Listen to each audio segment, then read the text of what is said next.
shall we begin?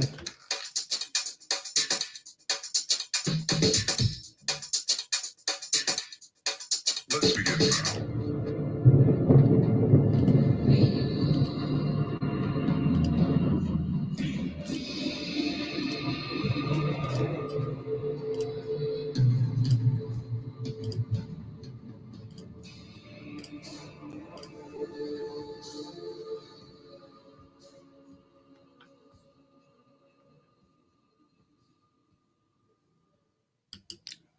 Welcome to Not Near Mint, everybody. You have finally got here because after all this time, last week it didn't happen. Last week it was my birthday week, and like every week of my birthday, things go catastrophically wrong. So I apologize for that. My internet went out. I have a kitty that's right here in my lap, and she's starting to get better. She's responding to medication, but as you can see from that one eye, still a long way to go. So thank you all for sticking with me. We have 6 people in the chat already joining us. Thank you for joining. Let me go ahead and say hi to those that are joining us in the chat today. We have Flashpoint Comics, who just had some of his comic books stolen earlier this week, or just last week, last Friday. He went out and somebody wound up breaking into his home and stole about $40,000 worth of Flash, Golden Age, Silver Age, expensive stuff. So if you're out in the Colorado area and you see some bizarrely priced Flash comics, notify Flashpoint Comic on Instagram. So otherwise, we have Life with 2 YouTubers here. Good to see you, Sharon, as always. Let's see who else we have. Mark Knapp, thank you for joining us. Miracle Man is here, just along with Lady Fantastic. So, speaking of which, how about I go ahead and say hi to some of our members, including, but not limited to, Lady Fantastic. Hi. So we finally got comics today, right? Oh, I know, we did. Yes. It took forever. I mean, last week was like a BS kind of new comic book day. I mean, I'm thankful I got my 3 comics and risked COVID, but hey, we got something. But this week was better, right? More better. We also have joining us Miracle Man, and we're waiting right now for Kirk, who is also known by the name of Comics on the Mind. He will be here later, we hope. We also have Flashpoint and Chaos Comics joining us now that I'm seeing, and Ricky Ricardo Rodriguez Vacas. So, I don't know. How's all your weeks been? I'm good, man. I'm happy to be alive and gainfully employed, so I can't complain. Yeah, how about you, Miracle Man? Well, I've had an interesting week. I'll say the social medias has been aflame with all kinds of excitement. For those of you who know me over there, I'm not going to say anything about it here. We'll keep that separate. But I will say this, for those of you who know me on Twitter. That is right. I'm going to go ahead and throw up Miracle Man's name up on Twitter. If you want to know the goings-on of the troll community and how he is waging war against a community that's eating its own, go check out Miracle Man at Komoda 1977 on Twitter. It's been a real week. It's been a week. You know what? I'll tell you right now. It's a week that has felt like, man, we've been waiting for this for a long time, and it's finally getting it. You know what it's like? It's like getting the last issue of Planetary. You're like, I know it's coming. It's gonna get here someday, and it's gonna be epic because it's everything. You know, it's gonna have everything you want to see happen, and that's what this week has been like. So it's been a good time. It's been a good time. I'm just glad I could finally get stuff, go out, but then again, we're probably going to be right back under lockdown, probably in another month or so, because I don't know about your community. My community, it looked like today going out and getting stuff was no different than a month ago or a month before that. So let's just get what we can now and see where the rest of the year takes us. Yeah, I saw previews today. I got the issue of previews that came out today. There will be no Avatar comics for the entirety of the summer. So nothing is shipping from Avatar. No Avatar, which they're not really. So I haven't gotten a chance to look at this. So tell me, I heard a lot of things were canceled. So from just the top of your head, what do you remember is canceled, just so you can let some of the community know, because I don't know myself. Well, I didn't get to dig into it as deeply as I'd like. Here's what I do know thus far from this month's previews. Number one, Image has what I don't know exactly how they termed it, but essentially a very fluid delivery date at this point. Some books might come out later than what's on there. Go ahead and answer it. MarkNet68 has a question, dumb question. Remember Mr. Mackey on South Park. There are no dumb questions, Kyle, just stupid people. Go ahead. What is a troll? What's a fake? What is a troll? A troll is an individual that you meet on the internet that their only point in life is to be contrary to you. If you say something's up, they say it's down, and they call you an idiot for thinking it's up. If you say something is right, they say it is left, and then they mock your mother and your weight. It's basically somebody with the lowest common denominator of wit and intelligence, just messing with other people. And yes, there is a, I saw another one that popped up there. Is there a civil war? There's a little bit of a civil war, but you know what? We're not going to get into it too much, but yes, there is a bit of a civil war on Twitter amongst the comics community, primarily amongst the indie comics community. And only a certain subset of the indie comics community, primarily folks you never heard of with books and print runs of 280. So you probably won't ever hear of them. Expensive, and there's a reason, but when you go to open it up and read it, I haven't read them personally, but maybe you have. Take it away. I've read some of their books. Okay, so I got to explain some of this. Otherwise, I'm just going to sound this is going to be too confusing.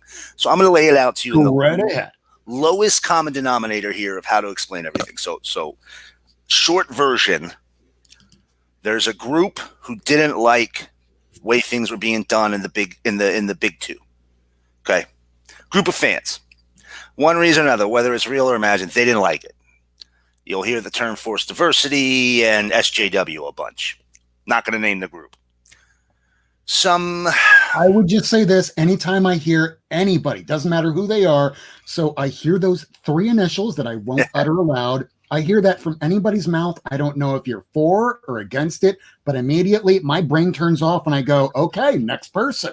Yes. So go ahead. Very much so. Very much so. I typically never utter them myself, but so short version is a group of former creators started pushing the narrative that they were pushed out because of politics, religion, their haircut, whatever. They're oppressed. We're oppressed. I was gate kept out of the industry I worked in 20 years. No, you were a jerk, or you didn't get your stuff in time, or you weren't that good. Maybe you were good, but you're not like superstar good. And a lot of people know some of those names. Not going to say their names. Yes, that'd be the one. CVS. I'm going to call them that from now on.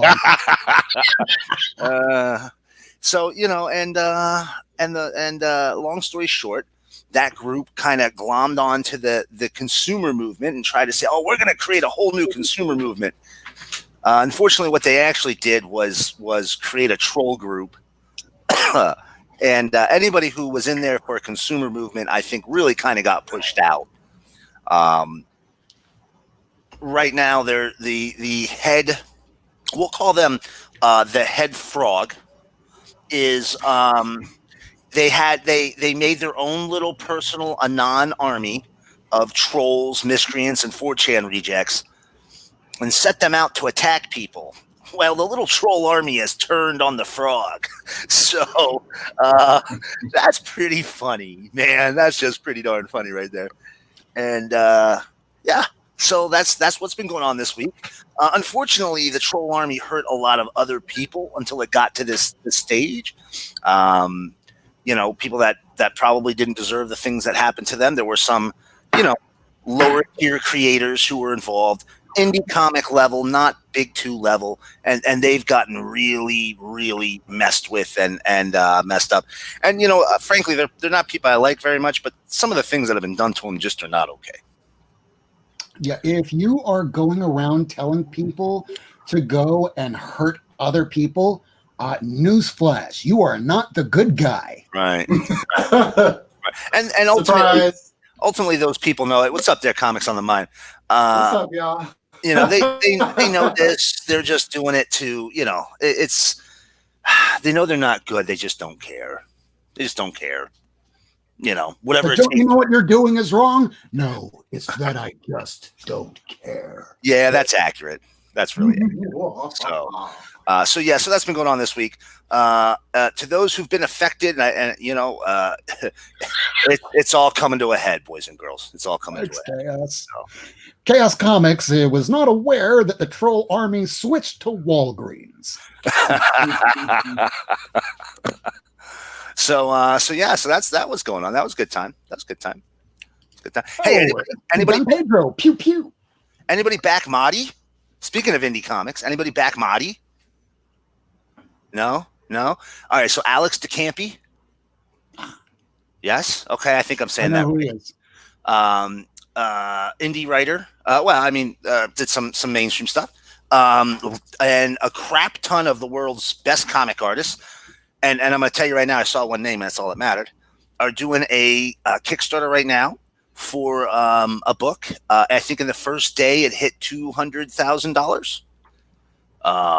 It's getting funded. It was funded like in 2 hours. But it's a big, I don't want to say it wrong. I want to say it's like 100. Actually, hold on a second. I want to say it's like 160 page trade. It's kind of a futuristic sci-fi looking book. But it's looking, it's going to be probably the most bought book I've ever seen on there. Yeah, let's see. It's currently at $270,000 with 22 days to go. Oh, good God. So I got the first day discount. But the one name that mattered to me on this, James Stokey. You guys familiar with James Stokey? Familiar. He got Granch. Wait, what? His Twitter account is He Got Granch. He did Orc Stain. Yes. He did Orc Stain. Which, if you're not familiar with that I'm aware of. That thing goes for like crazy money. It sure does. I need one issue yet. I love his art. He did Godzilla Half Century War. He did the Avengers, the 100-year in the future Avengers, or 1,000-year in the future Avengers, whatever that was. He does all kinds of books. He does a lot of indie stuff. But that guy could draw like one page in a 200-page trade, and I would buy it. I love his work. Stokoe. Look him up. Anything that he works on, man, it comes with 100% my seal of approval. If you wanted any issue of Orc Stain that wasn't #1, you're going to be paying at least $30. Oh yeah, they're pricey, man. And he's never finishing it. He did it. He did like, I think it came out like 2006 or something. And it's like issue 7 is out. I think is the latest issue, and that's it. There's no more have ever come out. So it was an ongoing. It wasn't a miniseries. Dude, I lied. This Mahdi is 260 pages, full color graphic novel. Okay. Take a look at it. Madi Mahdi is the name of it. I'm writing that down. Yeah, Mahdi. It looks phenomenal. So everybody out there in the YouTube world, if you haven't seen it yet, head on over to Kickstarter. Take a look. It looks really, really great. I'm excited to see it. I'm going to have to do that now. Oh, Flashpoint saying no wrenches on this channel is because we're all equal here, and I don't kick anybody out because we don't have any real trolls yet. As of this episode, that might change come Not Near Mint episode 41. The search for more money because we're all broke because they swatted us and kicked us out of our homes, and they're been doing awful stuff. So please don't hurt my channel. I don't need to give people wrenches yet. And I don't know how. Well, that doesn't help. Well, the question I really want to ask everybody right now is, let's see if I can find it, because usually I have it ready to go, but I like the discussion beforehand. I can't see the banner. I was going to just go. Okay. So what did everybody get? Who wants to go first? Lady Fantastic. Don't make me go first every time. I'll go I first. don't want to. I just know the ladies first. I always want to give you the Yeah, benefit but of it's the doubt. I don't like that. Just let's spice it up. All right, I'll Kirk, go. you were late. Kirk, You're you late. go. I'll go. Do it, Kirk. Do it. Damn it. What? Oh, pressure. What did I get? So my LCS, they usually put things in my pull list that they believe that I will like, and I believe that I will like this because all they had to do was compare it to I Hate Fairyland, and I'm like, it's mine. So Ludicrats, I don't know if any of you guys have heard of it. I read the first page and I was like, holy crap. I started laughing my ass off. So it looks pretty good. Artwork, I love it. So I'll let you guys know what that is about once I finish reading it. I went ahead and picked up, it's a variant, the B cover, but I picked up the first issue of what is this, Folklore. Finally get a chance to read it. Everybody's been talking about it. And now I get to read it. I just want to remind you guys that their children are not supposed to be here. So what I'm about to show is pretty awesome. Are you telling me I need to put up the viewer discretion advised? I think you do. I think you do. Right. So real quick, Miracle Man, why don't you start telling everybody so I can start wagging my finger? Not Near Min is a show that's intended for audiences over the age of 18 or 21, depending on your jurisdiction. If you're under the age of 18 or 21, please do not watch Not Near Min. It's not that we don't want you here, it's that you can't be kids. No, please come. And back to Comics in the Night. You forgot to say the magic word. So I finally, yeah, I know, right? Money Shot Nice. number 4. Nice. Now I have the whole series. I'm missing this one, like issue 5 after this one. Such a fun series, And man. this series is really great. Such a fun, Scientists and sex, come on now.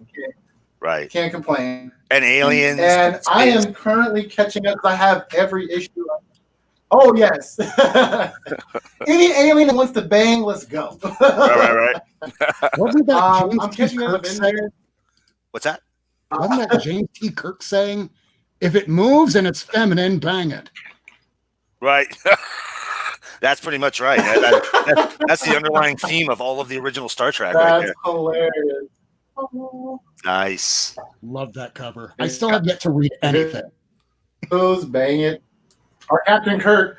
I am so happy that they are bringing Moon Knight to the Avengers, or at least into the storyline anyway. I don't know if he's going to join, but we'll see. So I'm definitely catching that. I'm on issue number 25 right now. So, and then I got the next issue of Marauders. Can't wait to read this. R.I.P. Kitty Pryde. Ooh, I got something to show you. Pride. And then, of course, I had to get the latest Venom. Not the cover that I wanted, but, it's still a cool cover nonetheless. But that's what I got today. Oh, wait, I have one more. And for those that don't know me, this is another series that I like. And when I saw this, I had to get it. Judge Dredd. Nice. Very nice. False Witness. I can't wait to read it. I love Judge Dredd. I've been collecting the Eagle Comics. Can't wait to read this series. Artwork amazing. So I'm going to be happy to dive into that. That's what I got. It's all the stuff that I got today. On comic book day, yeah. New comic book Next. day! Fuck yeah! We're going to say Your turn, lady. comic industry, yeah! All right, who's next? Miracle Man. All right. I will begrudgingly go. Yeah. I will begrudgingly go. So I got a lot of books. I got a ton of books actually. I didn't see we didn't get to show last week, so I actually had 2 weeks, but I can't show. I can't show everything because there's just too much. So I'm just going to show you a couple of the highlights. Okay. So first up, I mean, these are just your regular everyday, Justice League, Metal Man, Green Lantern. This one here, though, this is Mirka and Dolfo. I've been getting this on Sacred. I don't know if this is going to be going on hiatus after this, but this is a really fun book. The Devil and an Angel in Love, man. Totally under my radar. Transformers Terminator. This is fun. I read this. I was so into it. That run right on the pull list, man. Today, final issue of He-Man and the Masters of the Multiverse came out. Last issue. I need to go back to the comic shop. Yeah. Only 3 more issues of this. Terrifics, man. Listen, I'll tell you, like, literally, this is science. If you put Ted Cord on a cover, I'm gonna buy the book. I don't even care if he's in the book. You just put him on a cover. The bomb, just badass. Another one. Check this out. What is this? Oh, I passed that one up today. Let me know if it's good because I really wanted to get that. It's Colin Bunn. Yeah. And let me tell you, I don't want to give you too much, but look at that. Just look at that. Just look at it. Intense. The art's great. The colorist, whoever the colorist is, freaking doing a bomb job. I don't know if that's Nick or Andy. I think it's Nick who's doing the color. Freaking bomb, man. Yes, it's another zombie book. But I almost got that one too. Hear me out. Think zombies meet the Purge. Okay. That's not quite isn't right. That kind of like all zombie stories where you have to purge the zombies? No, I mean like the movie The Purge. Yeah, like they're purging humans. so basically, I don't know the full story yet because this is a little bit of a teaser. It looks like once a year, every year, the zombies come to life, and not all the zombies, not all the dead people come to life, but they come to life and they have intelligence and they come back and they look for the people who wronged them. Oh, my goodness! That concept sounds awesome. I like the premise. Listen, I don't know if I showed this, but I just got Year Zero. I think I got this last week. Another zombie book. Okay, I enjoyed it.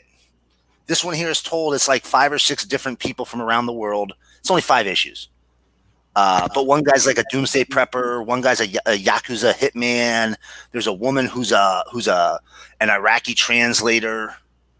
So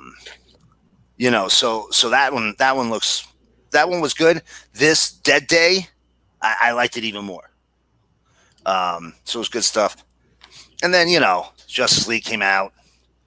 Suicide Squad came out. I got that Avengers myself. I think we all do. Here's 2 that you might not have. First up, Turtles Urban Legends. Oh, I read the first 2 issues of that one. You know what this is? This is a reprint of the 1996 to 99 Image Comics run of Turtles, which is impossible to find. Oh. I didn't know that. Issue 23 is right near the end. They only printed 25 issues. They never got to finish. What IDW is doing is reprinting it all, and then they're going to let them finish the series. No way. Yes. Issue 25 goes for $90. The Image one goes for like $90. It's tough to come by. Wow. It's tough to come by. Lady Shredder, right? Lady Shredder. Yep. Savage Dragon 248, man. Oh, they Dunsky. He's getting to 250. He's almost there, man. He's going to hit 250. I wanted the stories leading into it. Yes, it does seem like there's some odd instances of sex injected in this, as we've discussed in the past.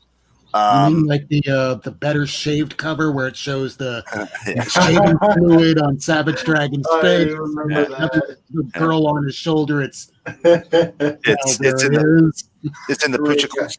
Yeah, no, I'm with you. Great cover.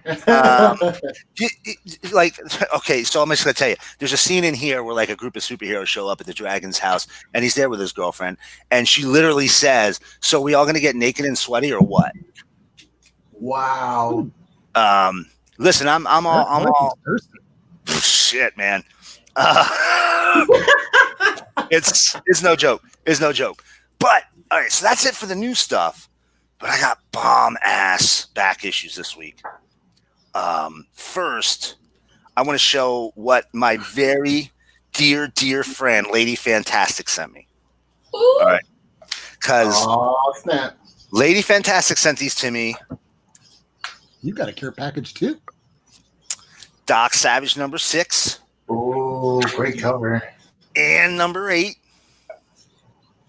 8's actually the last issue of the Doc Savage run, and there's a werewolf on it. How do you beat that? Can't beat it. You can't beat it. One of the Ewoks covers with the 25th anniversary, which that's awesome. I've been wanting that. I really want It's a great cover. It's not easy to come by. And then a Brian Pulido autographed Evil Ernie and the Movie Monsters.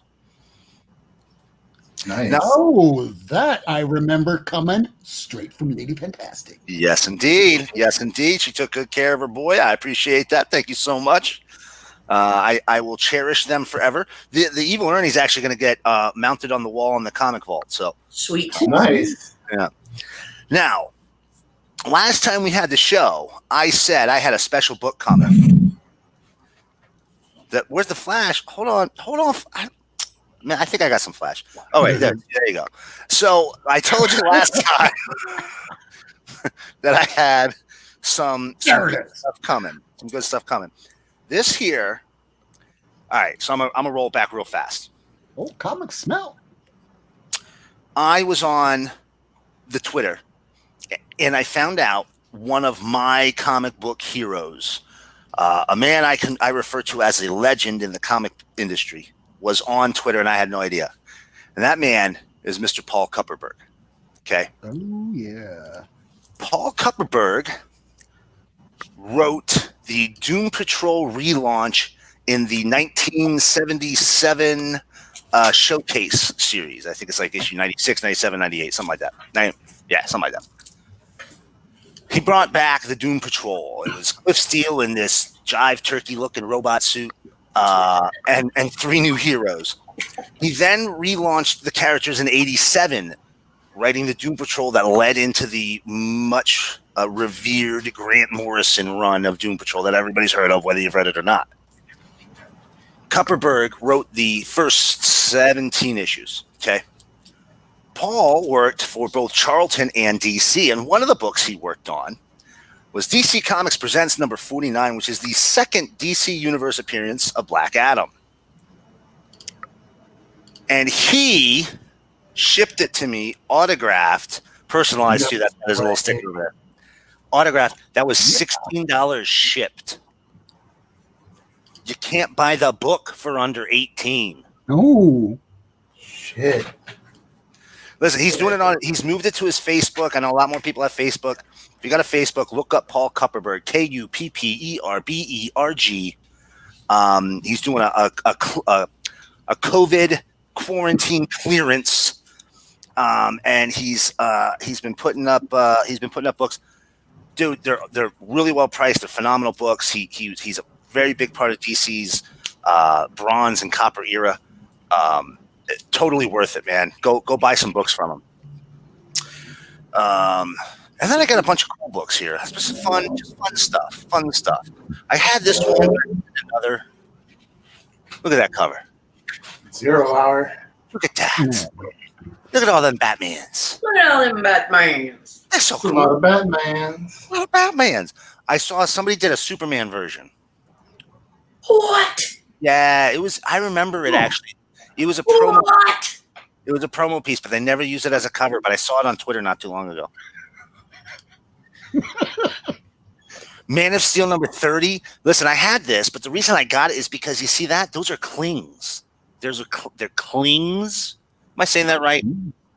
It's a sticker. It's a sticker that you can take on and off. That comes with a whole pack of stickers. I've always wanted to open it. Wow. So I got one to do it. And then Warlord number 6. We got a New Gods appearance in here. Pretty sweet. Now, here, not a Flash book, but a Flash appearance. Superpowers number 5. There you go, Flashpoint. There you go, brother. It's Kirby, man. Like, I've been trying to finish the Superpowers series forever. That's a Kirby series right there. And then look at this. Superman with Titano the Super Ape. He has kryptonite vision, guys. Shit. This is gonna get out of that. Right?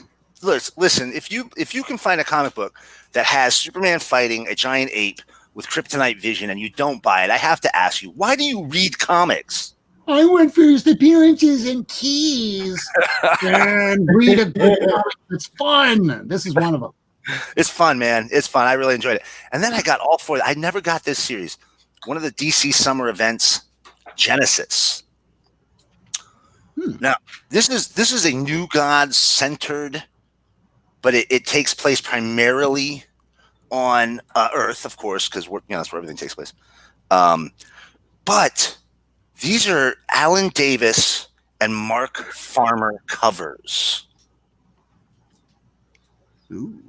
They did, Nail and Another Nail, and I mean, I love their work. And look, see again, not a Flash book, but there's some Wally right there. There's some Wally right there.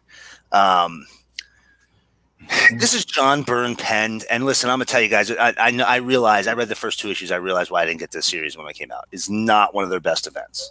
Okay, it's not one of their best events, but the art's pretty, the story's decent. Also got myself another last issue of Booster Gold. Listen, guys, this book, super low print run.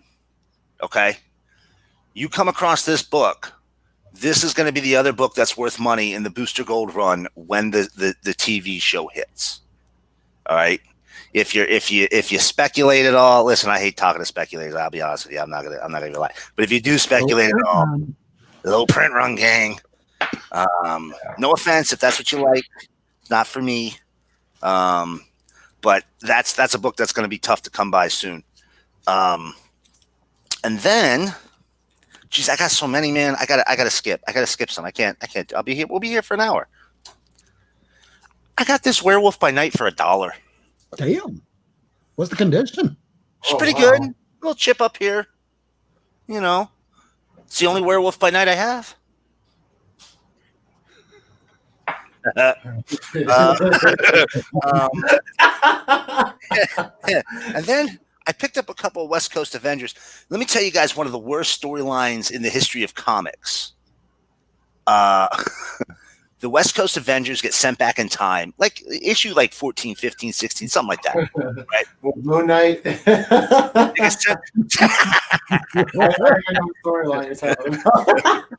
Sorry, Flashpoint. The storyline was good up until the point where the original Phantom Rider, the Old West character, basically brainwashes and sexually assaults Mockingbird. Oh shit! It's a really dark. It's like 87, so it's really dark for the time. 88. Issue 41 here is the follow-up and her dealing with what happened. Damn. This one's kind of tough to come by. The issue that happens in, I think it's 14 or 15. That's kind of tough to come by. Is that the Ghost Rider, like the Western Ghost Rider, or is that White? Yeah. So it's Phantom Rider. The Phantom Rider becomes the first Ghost Rider. So that one's kind of tough to come by. Another book from the West Coast Avengers run that hasn't gotten any heat yet. Really, a lot of people don't pay attention to it. Is your first Great Lakes Avengers? Oh, yeah, I love them. They're awesome. Flatman. Fantastic has a copy coming to her. Woo! Yeah. It's issue 46. Every book I've shown you here in the back issue bins, it's either been like $1 or 50-cent book. All right. except for that autograph one. Real easy book to come by yet. Listen, they're gonna tap some comedic elements in the future of the MCU. The MCU is not going away anywhere. If you want to see a book that, listen, you can get it. It'll cost you nothing.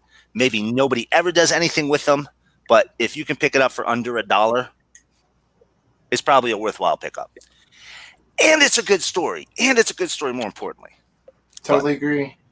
But I love the Great Lake Avengers. Oh, they're fun, dude. They're fun. And they're then total losers, but they try so hard. They're such tryhards. And then I got a whole bunch of Spawns. These are the Grant Morrison Spawns, by the way. Mm. Oh, nice. It's a nice run. It's from issue like 15 up to, I got 224s for some reason. I don't know what the hell I was doing. Up to like 30 here. Just a nice little run. There's a 54. And then, last book. Well, two more. No, three more. Sorry, three more. So we're actually doing okay. We're only 36 minutes in. I feel that good. I'm breaking a sweat. I feel like I'm like really running through the books here. Oh, you should have seen me last Wednesday around this time. Zealot. This is a Ron Mars written book. But Zealot was, one of the characters I think went off into the Wildstorm universe. Yep. But how often do you get, that cover? Which one? Lenwine. So Phantom. That's right. The retcon. It was a retcon. And then my last books here. I got a pile of the adventure comics. I'm not going to show you all of them, but I got that one. A nice little run. Beautiful sharp black on it. This is Ditko. This is a Ditko Starman. Okay. Character that becomes part of the James Robinson Starman that came out in the 90s. But that's Ditko created character. It's not the best, but if you like Ditko, he's a chosen taste. Yes, we have some mutual friends who are big fans. You and I, who are big fans on Twitter of the character of the creator.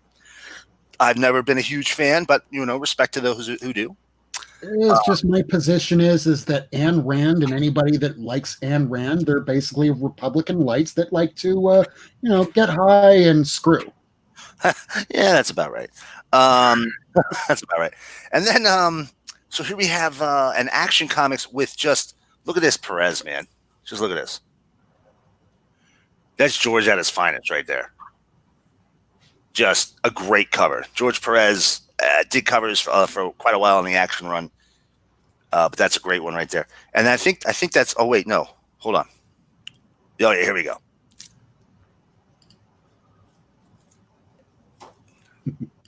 Legion of Superheroes 100. Heck of a one to finish with. Here's why. Look at this creative team. Look at that. Paul Levitz, Tom Payer, Walter Simonson, Roger Stern, Mark Farmer, John Delaney, Alan Davis. Look at that. Back then, those were like the top people of the day.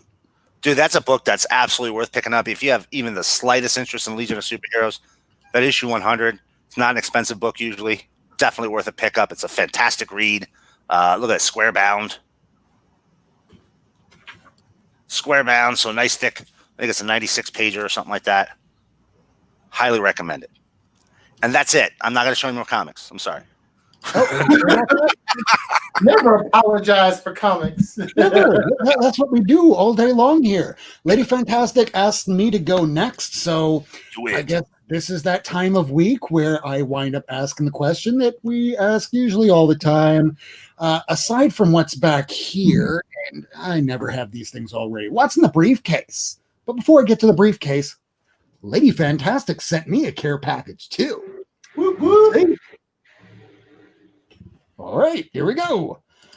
All right, we'll move that over to the new camera and see how these work.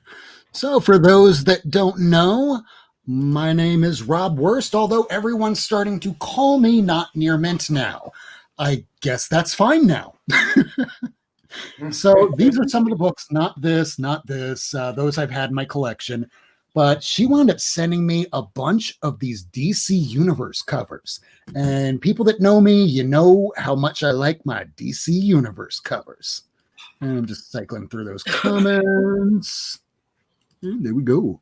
Here's care package. DC Universe Batman 510. Got DC Universe Final Night #2. Nice.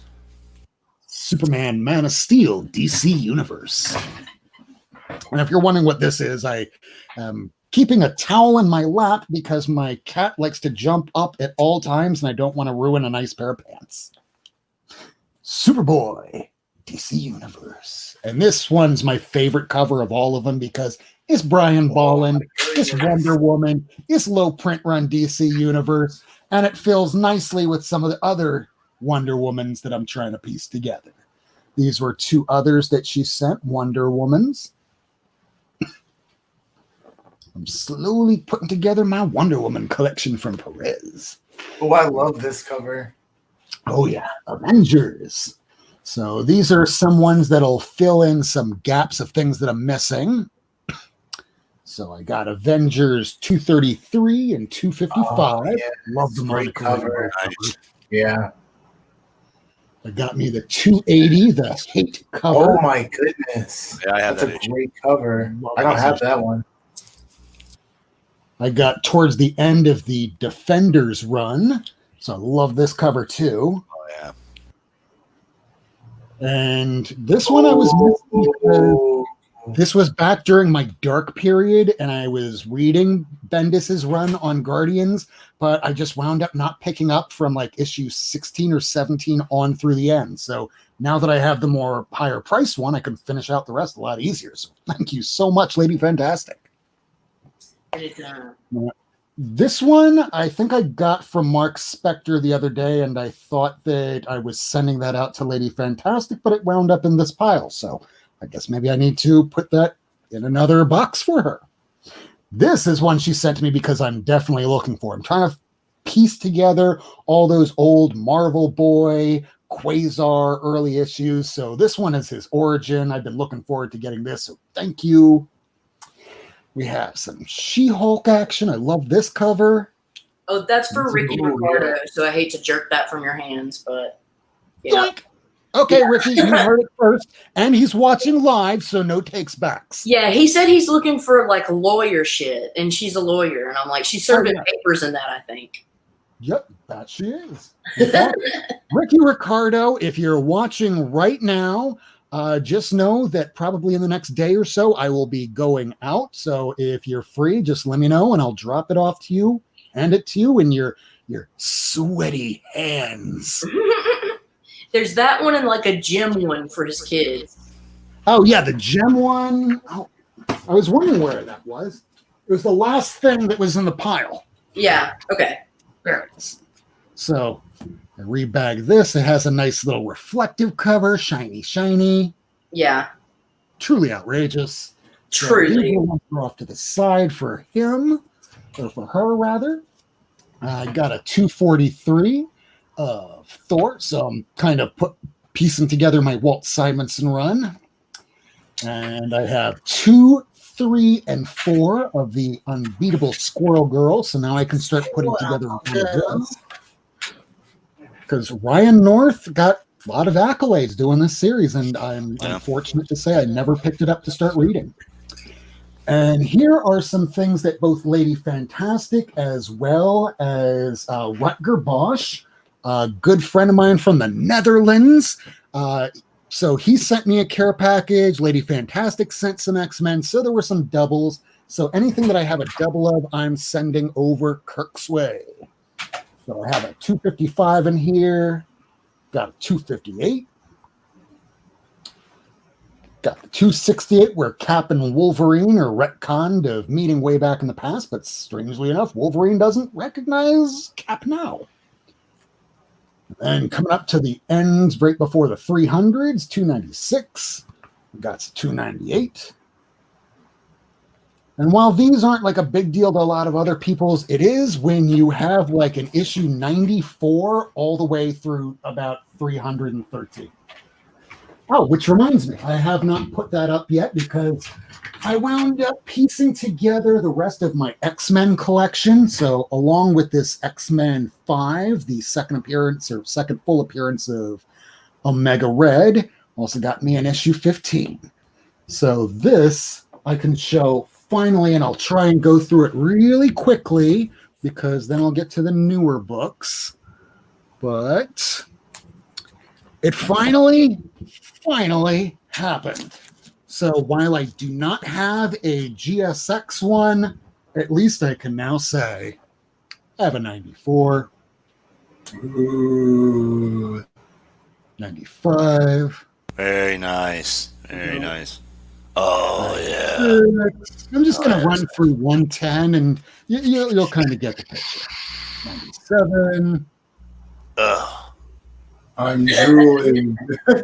You're kidding me. You're kidding me. Look at that. Gorgeous. 100. 100. White I love that cover. cover. The old versus the new. Big one. Nice. And this one I paid the least amount of money for. Shut up, Rob.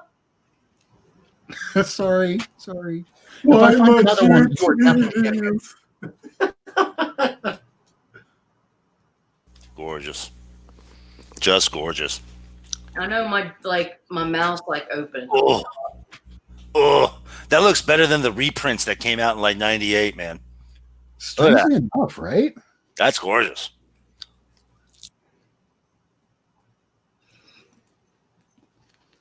And we're coming Very up towards 106, 107. So who are these X-Men? Are they like a super team or like what are they? So I only read issue 94, 95 first. Nice. And just judging by the 94, if I was just going to read that issue alone, I was not hyper impressed. Yeah.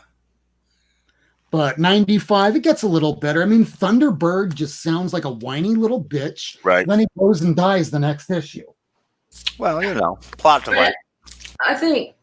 Oh, I'm sorry. Spoiler alert, everybody. Oh, so before we get to the new comic book day books, this is what I got from Take the Time Collectibles, Brian, over at Phil's Comic Shop. It is. What is it? Wolverine First Class, issue number 21. This is page 20. Oh. No way. Holy shit. Nice. That's hot. Wow. That's amazing, dude. Awesome. This he got me for my birthday. This is probably one of the best I've ever gotten for my birthday. Original art. Really, I have like one piece of original art that I got for my birthday, I think when I turned 21. And I still have it framed, so now I have to get that one framed too. So the question now becomes, what is in the briefcase? And now we can finally get to this heavy damn thing here. So I'll start with one thing that I picked up and I was about to post on Instagram to promote the show here today, but it got a little bit late. So I hit up a couple different shops, the first of which was Miami Fresh Comics, as he is known on the Twitter or on the Instagram. And if you're in Florida and you need to look it up, it goes by the name Frank's Comics. If you're looking it up online, if you are pulling up in front of the store, it is called Max Comics. And I know him as John Freshley, and I got this for $15. Like, how did I not have this? Really, how did I not have this? Yes, I'm seeing people already bidding. This isn't an auction. Right now. Nice. Very nice pickup. $15. $100. No. So yeah, I got that. And as people know, I don't really sell my books because I'm a piece of crap like that. Now, Rob knows how to show off without showing off. Working on that X-Men 2. Epic. Thank you so much. X-Men. Never heard of it. And here we come with everybody bidding. So, Mark, you win. What do you win? A no prize. So this is the zombie cover of The Amazing Spider-Man. I have not read a single thing here, so I'm not even going to pretend that I did. I will try and get that a little bit later. So here's that Avengers cover everybody's been digging. Got me an Ironheart 12, so I finished out the set, and I've liked Eve Ewing's writing, so hopefully it's good. Marauders 10. I'm still picking up all this X-Men stuff, but at least Marauders I enjoy because Kitty Pryde is my favorite X-Men. Now, I have one coming, hopefully by the weekend, Venom 25, first appearance to Taint, Virus. Shut up! And it's also going to be going to, I don't know, I'll send it to you. I'm sending it to you. The Taint? The Taint. The virus. Now, this cover, I have not read it yet, but considering I read the last issue, and this is a story about an axe that after you decapitate someone, sons of bitches are still alive. So seeing half of her head cut like this, I'm wondering, oh my God, she probably got half her head cut off and she's still going, isn't she? No spoilers, but I'm looking forward to reading that one. Oh, I need to finish that series. It's been one of my favorites that's come out so far. I missed out on issue 5, and I need to get that one because that one's issue 7, right? Or is yeah, issue 7. Yeah, first appearance of the hairy tank. What? I would ask, but I don't care. Batman 43. And Unkillables 3, which I thought that I missed issue 2 until he told me, yeah, no, that was the Full Metal Jacket cover. Oops. So, yeah, I did get that one. Flash, everyone got these. I'm liking what they're doing with the logo by not putting the price right next to it and just throwing everything into the indicia. So I think the design looks nice, personally. Plus, every series has their own insignia up there in the corner. So all the Flash books have that little thing, all the Batman ones, yada, yada. And this, nice. I'm a little surprised that Batman 44 and 45 both released seemingly 1 week apart. Justice League. Yeah, what did I say? Taint. Same Taint. Teen Titans 41. So more Crush stuff, and to be honest, I haven't read the last 5 issues. So, and Wonder Woman, I have not been reading since G. Willow Wilson left, so I should probably get on that. Buffy the Vampire Slayer has been really, really fun, so I'm looking forward to getting to this. I think the Mall finishes out in issue number 6. This is kind of like Godfather for teenagers that don't know any better, and this is like, this guy over here is kind of like Michael Corleone. You think that he's going to be like this little Weasley nobody, and then you're like, oh, God, this guy's like really smart. Oh, he's going to be the Godfather. This I picked up purely because I was a fan of Chew, and I have every issue, so I have Outer Darkness 1 and 2. Never read it. Guess maybe I should. Now, I thought that I had every issue of Infinity Gauntlet, but for some reason I was missing 5 and 6, so I picked that up today. Oh, nice. And these are all the ones that are the back issues I'm getting to now. So I got me Thor issue 226. This is the second appearance of the Fire Lord. And Fire Lord. Glad to get that. This one I picked up for a song. This one's First Justice Peace. Nice. Oh, I have that one. He's awesome. Or she's awesome. This thing was like a trash book for the longest time, but you know what? Thank you, Comic Tom, for making my comics more expensive, I guess. Like a Judge Dredd type character? Basically. Or Peacemaker. Yeah, I gotcha. I mean, the movie just came out with Sylvester Stallone, where he was showing his goddamn face throughout the whole movie. And they're like, well, why don't we have a Judge Dredd character? We can. We'll put him in Thor. So here's where X-23 joins the X-Men, and Nice. I've been on an X-Men kick. And the cool thing about these X-Men it's written by Chris Claremont, because he was taken off the book because Jim Lee and I guess him were not coalescing well enough. And ever since then, they've been paying Chris Claremont to not write comic books, as strangely as that sounds. So Hello Risen, I have issue 1, 3, and 4. So I figured I'm not going to be one of those assholes that just gets an issue 3. So I have the whole series now, so now I can finally dig into it. This was the final issue of Saga that I was missing. Do not get fooled. Saga is not back yet, although I wish it was. It ain't never coming back, man. That book ain't never coming back. That book's gone. Don't tell me that. How many years has it been? It's been 2 years. That book ain't coming back, man. That book ain't coming back. Listen, I wanted to come back. But just as bad as you do. I was reading it right from the beginning, and that book ain't coming back. It's like maybe he needs to get more hyped up about it, because maybe he felt he was getting stagnant. I mean, I didn't think so. It's the first book that I would read when things come out. He might not know how to get to the end, man. He genuinely might not. He genuinely might not. Hey, I don't think what happened to Cerebus in issue number 186. He decided to come out with this philosophy that if you wind up getting with a woman and marrying her, you're going to live a very depressing life. And people was reading that going, I'm done. I'm good. Yep. Yeah, he kind of lost it, man. Kind of lost it. So, Lady Fantastic, are you ready? Mm-hmm. All right. Comics on the Mind, you looked very confused there. You looked like you were trying to stare a hole into something. I don't know what, but it looked... I think he's trying to figure out his internet. Email. So go ahead, Lady Fantastic, the one, the only. All right, here we go. I got Avengers 33, like everybody else did.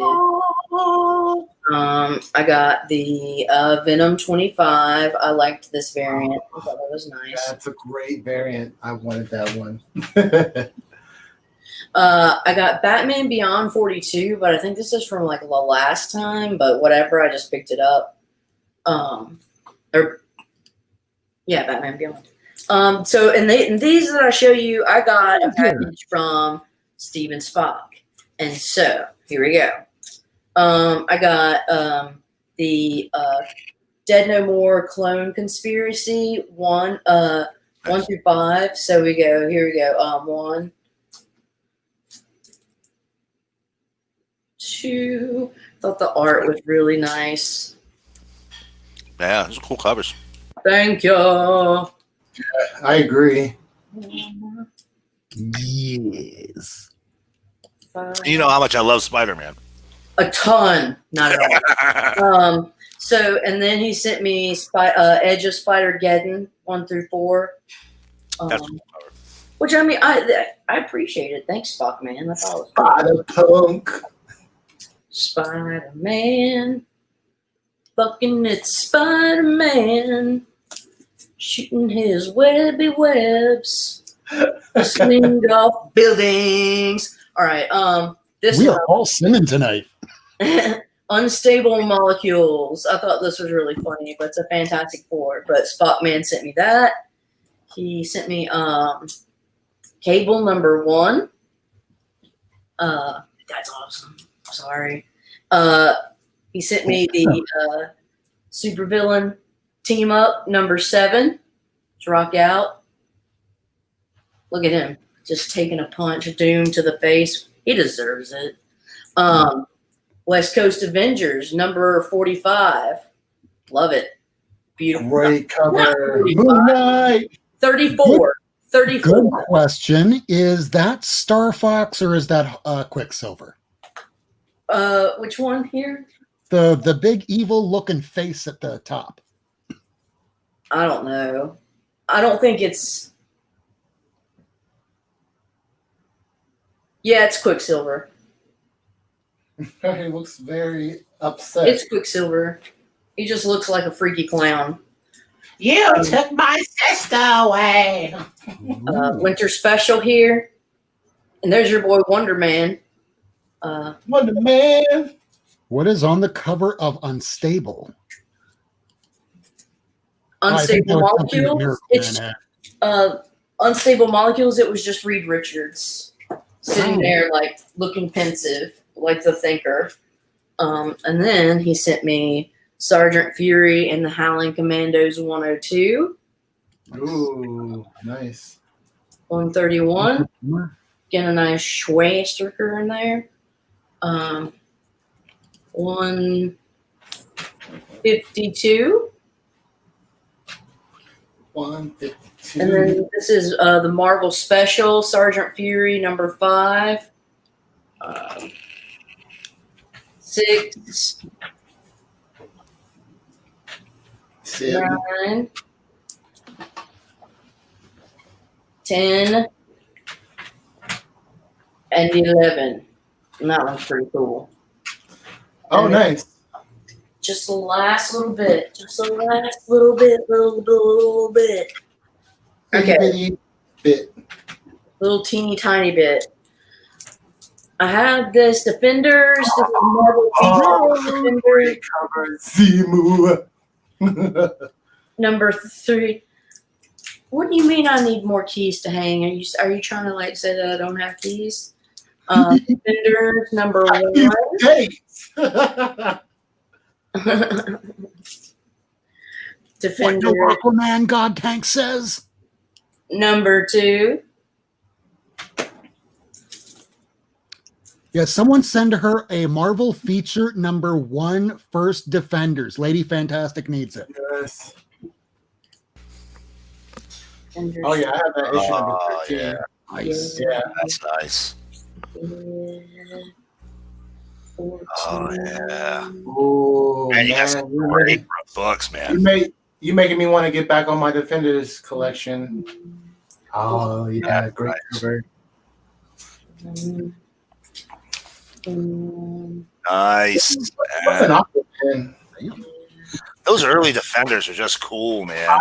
I totally agree. Oh, yeah, look at that. Oh, yeah, I don't have that. Yeah, so many great covers. I think I need like 23 issues to finish that whole series. Oh, so beautiful. Ooh, nice. Valkyrie, I know. she is the best of thee. But I'm basically going to just show you guys up to before it turns into the new Defenders what I have. So just in case anybody doesn't know, Brian's right. Take the Time Collectible says Submariner 3435 is the first real Defenders. I'm Yeah. looking for it too. That's a great cover. And I want those two books. This is 107, and the other one was 101 with the Silver Surfer on it. This is 111.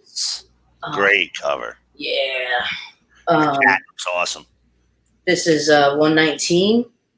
Sweet. Yeah. Oh, did you get the Dr. Seuss issue? Great homage cover. No. Oh, 122. nice. 123. Shit. Yeah. Yeah, and this is the final issue before they turn into the new Defenders. Yeah. So. Yeah. Yeah, that's all I have for now. I know there are no keys, I guess. They're all great books. That's what really matters. Yeah, it was an Sometimes AOK. about the I was story. showing you for an AOK from Spock. That's awesome. Those were all from Spock?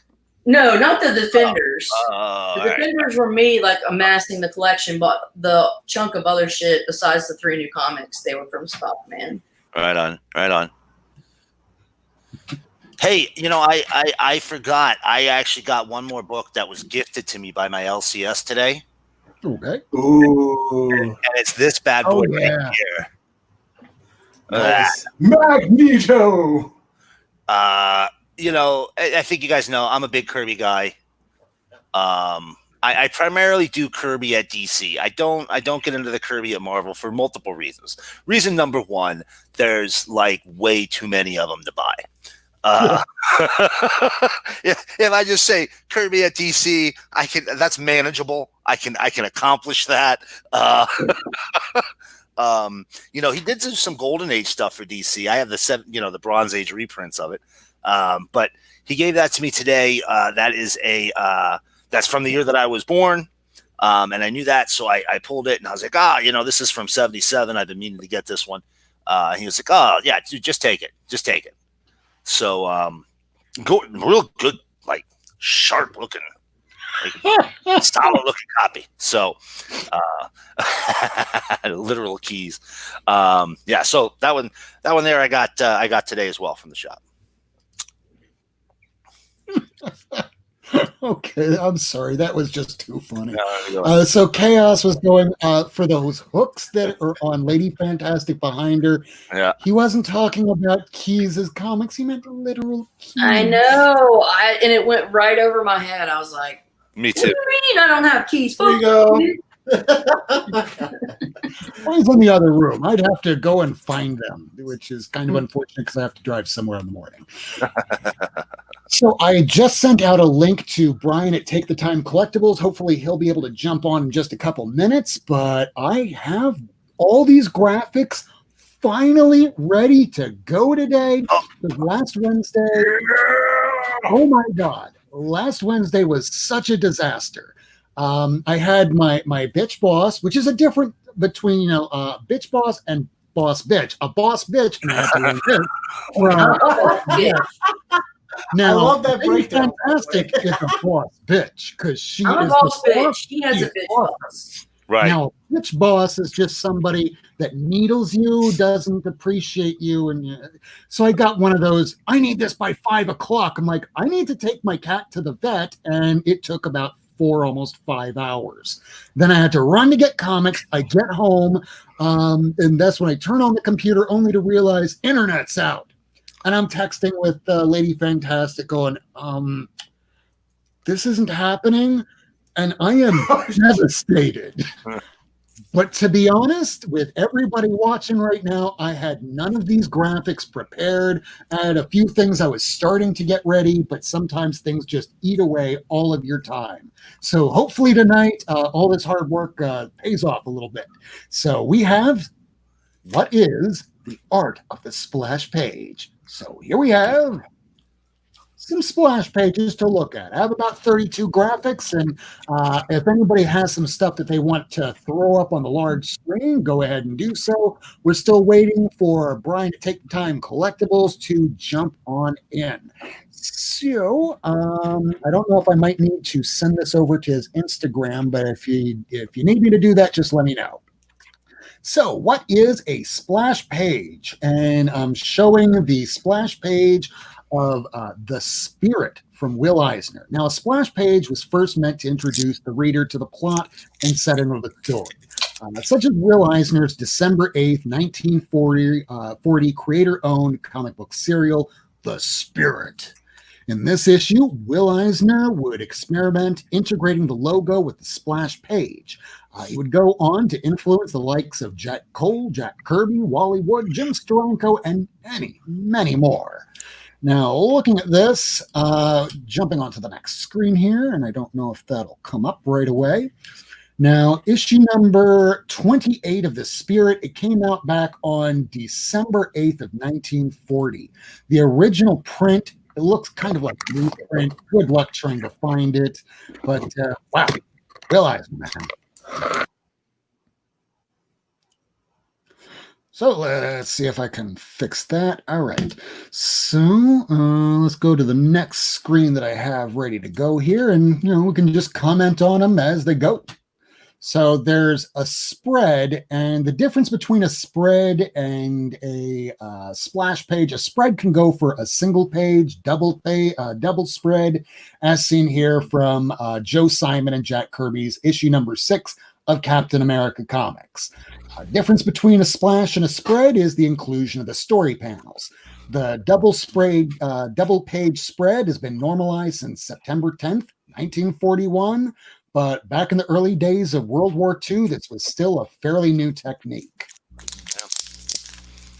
So there's the issue number 6 right there. That was a VF 8.0 that I was able to find a picture of, written by Jack Kirby, penciled by Joe Simon as well, with inks by Joe Simon. And the art looks completely different from how Jack Kirby would later go on to do just about everything, such as this. So a double splash page. Now, a double splash can let the artist flex their muscles, and when done right, you can fully immerse yourself into the story. This is from New Gods, and midway during Jack Kirby's jump to DC Comics to create the Fourth World series that introduced the world to Darkseid, Mr. Miracle, Orion in issue number 7 of March 1972, the mythology allowed for Kirby to do whatever he wanted. And unlike having the really crappy inker of Vince Colletta, he had a good one in Mike Royer. I mean, just look at the detail that goes into all that. Now, this is coming from issue number 7 from March 1972. Penciled, inked, written. Well, I don't know I have ink there. I think that was a typo. It was late. Most of you that have been paying attention to me on Instagram knows I was working on these like at 4 a.m. in the morning on the weekend. So after this, there's just going to be some splash pages that I wind up showing. And, just if you have anything that you want to comment or anything that you want to go, hey, I have something right here, go right ahead. So this is from Uncanny X-Men number 1, issue number 115 from November of 1978, written by Chris Claremont and penciled by John Byrne, inks by Terry Austin. I have this in the classic X-Men. I think it's like issue 3 or 2 or something like that. That's a great panel, man. That's just a fantastic panel. It really, it conveys, it's not just that you're getting some action on there, but, it kind of conveys some movement. You can kind of almost feel Sauron, jumping backwards out of the way of those adamantium claws, and Loki swinging at him, We have somebody joining us. Oh, who's that? Take the Time Collectibles. Brian from Phil's Comics, right down here in Broward County, Florida. What's up, everybody? What's up, Brian? hey there.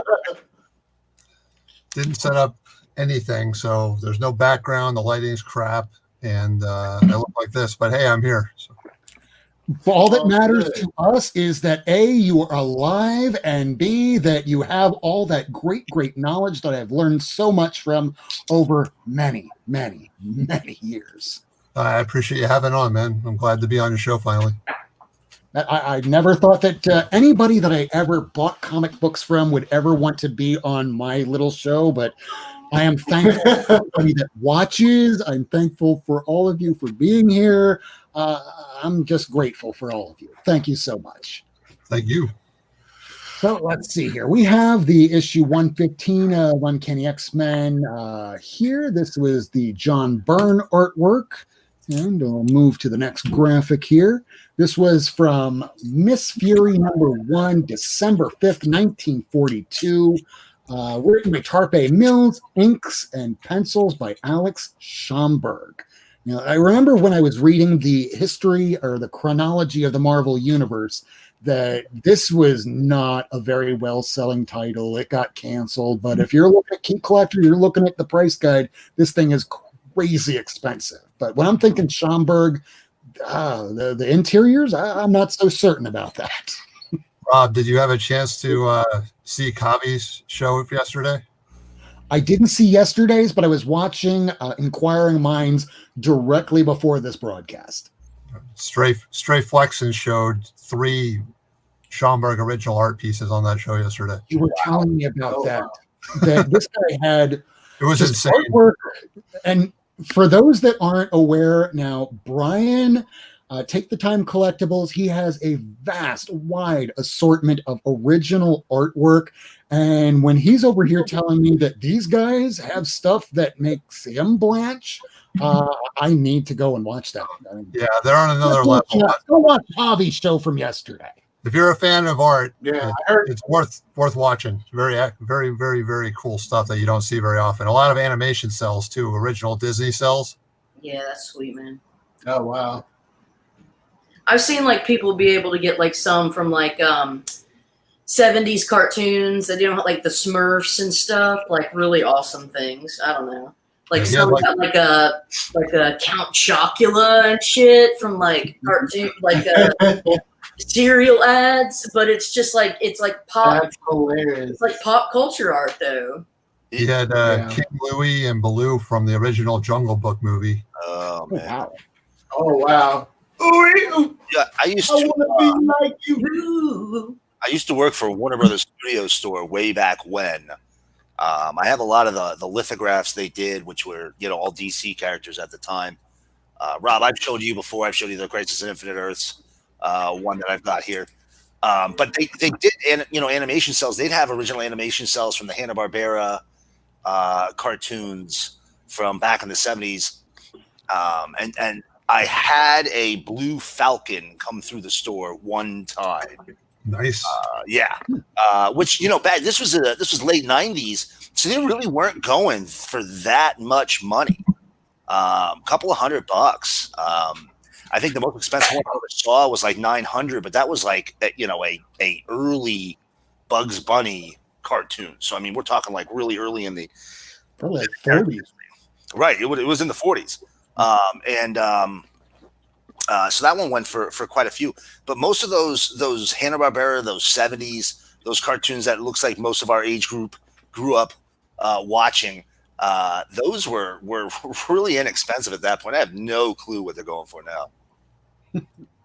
Like everything else, they're out of control. That stuff cheap, Right. not no more. I know, right? But yeah, man, who does want a Herculoids page or something? Or Hell yeah, dude. Hell yeah.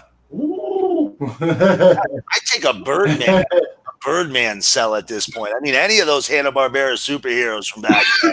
Like That's how they Space call it. Ghost, yeah, dude. Hell yeah. Oh, Hell yeah. Alex Toth did is that how you say it? Toth or Toth? How do you say that? I don't know, actually. Ryan? Didn't Toth? I don't know the correct answer to that. I've always said Toth, but Toth? Okay. I don't know that is correct. Didn't Toth do a Space Ghost book? I think he did. Didn't he do a Space Ghost? Am I wrong? Am I crazy? I might be crazy. I am remembering the name on a Space Ghost cover, so I'm I was not. going to say, I think he did a cover. I don't think he did the interiors. You're right. A cover. That's what it was. Komiko. It was a Komiko book. Now, over here, I have another splash page from Young Romance #1. This is another Jack Kirby and Joe Simon art piece. And this one's more of a what do you call it? I already forgot the name. It's been a late day. Not Splash, just the other kind.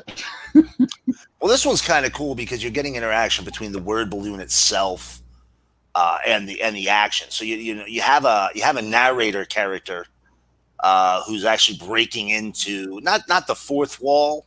It's not a fourth wall break, but it is breaking into the next panel, which isn't real common until you get, I would say, probably into the 90s that you saw that a little more commonly.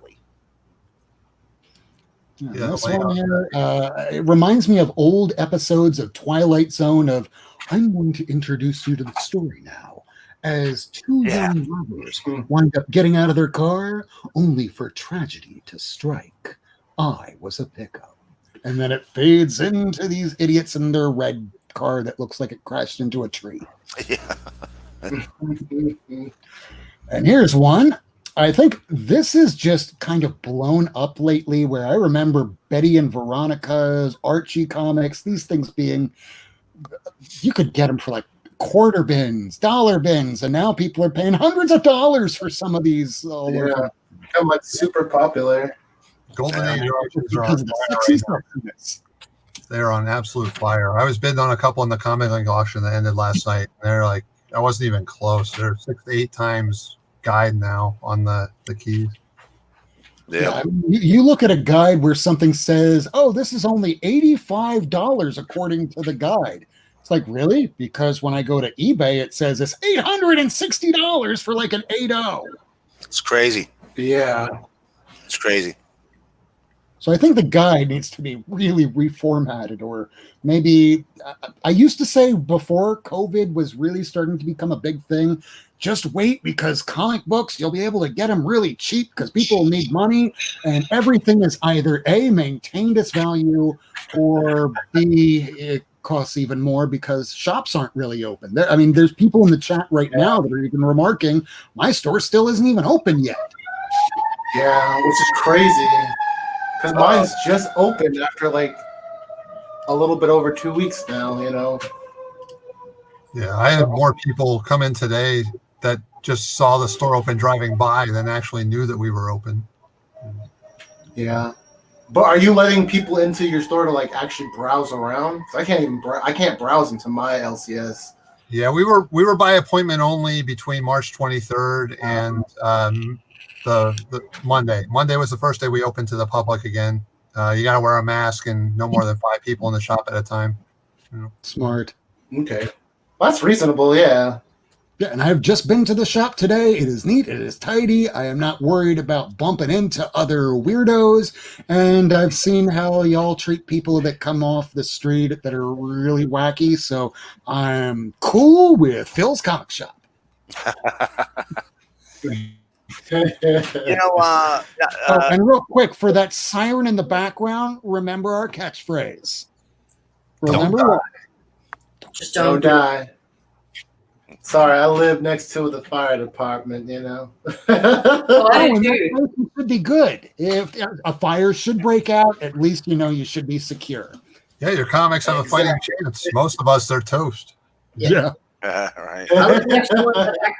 The plus side is I can go boat there too, so I can just like walk there. Oh, There's that. nice.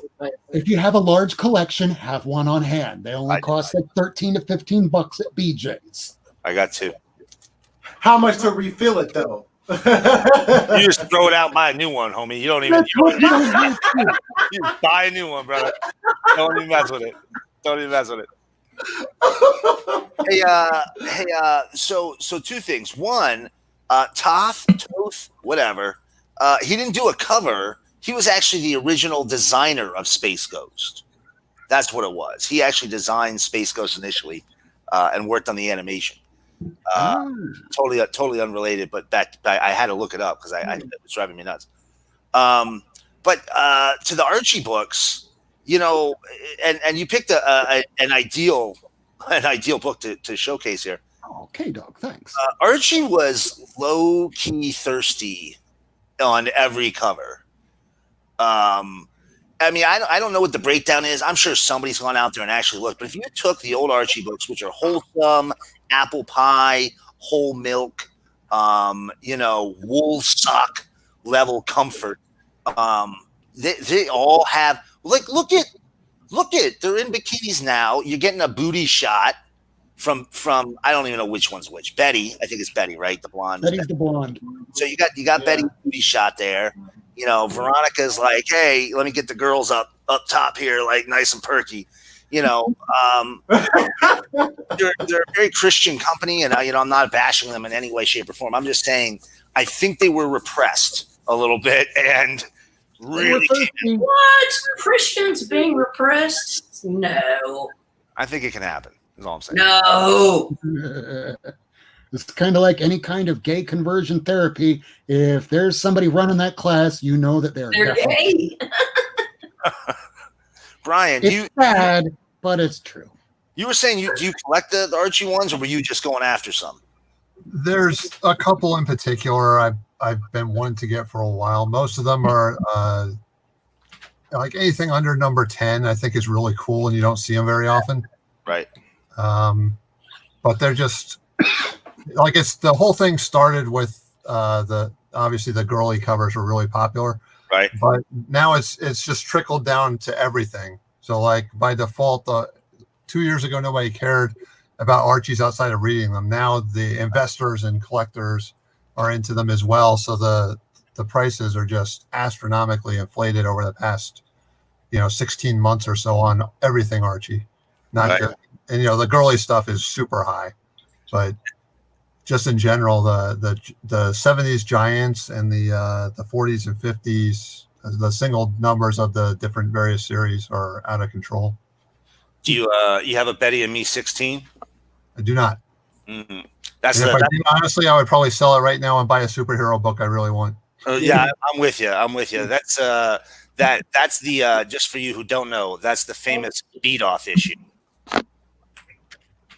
Wait, what? Okay, so there's a bunch of people that are up in the background, I have and the cover Archie's up. I can- carrying Betty going, the amount of people I had to beat off to get to you, Betty.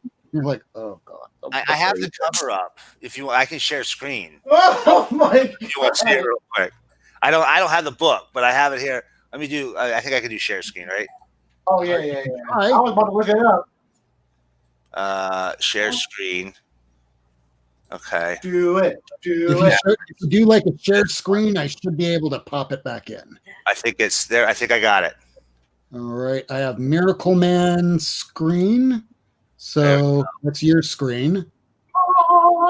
So first we got that. Well, there's that Alex Toth. That's the design sheet for Alex Toth right there for the space coat. I just had it up. Of course, now it disappeared on me, didn't it? Hold on. Real quick, just making sure you did close out all your Pornhub tabs, right? This is the work computer, so there's no. Oh, good. So there's no, don't worry about it. So here's the infamous. Yep, there it is. There you go. So all the other issues around this one relatively inexpensive. I mean, they're early. They're 12 centers, so they're not cheap. But then this one spikes to like a $300 book in I want to say like a 5.5, 6th grade. Damn, Comic Collector has one. So it's definitely. Oh wow. And you can see. I mean, look. I was saying, look, they were thirsty. They were all thirsty. Look at that swimsuit, little teeth there. Here's another swimsuit. A whole bunch of girls in that one there. I mean, They were always going to the beach. Here, and pool. answer me this: aren't all teenagers thirsty? I mean, I guess, but Yes, you know. I mean, I guess. Look, here we go. We got the car The wash. androgynous ones. There you go. And oh, look here. Oh, gosh, Betty, that you looks like you're all wet in the rain again. Look, I'm just saying, Archie's not as wholesome as they made it sound. That's all. I'm saying. They were trying to be subversive in a very G-rated world. I guess. It worked. So there's the Archie one. Now here's All-Star Comics number 3 from November 22nd of 1940. Now Gardner Fox has been a powerhouse from like the Golden Age through the Silver Age, doing pencils, inks. Well, the writer was Gardner Fox. The pencils and inks were Everett E. Hibbard. Now the interior looks really splotchy, but that cover, oh man. But if I would have looked at this cover and opened up the first page, I would have been those same people getting those Francis Mattina covers, only to open up and see like Igor Cordy type of art level on the interiors. But that's just me. I could be wrong. All right, next up, we got Fantastic Four 51, June 1st of 1966, written by Stan Lee, pencils Jack Kirby, inks by Joe Sinott.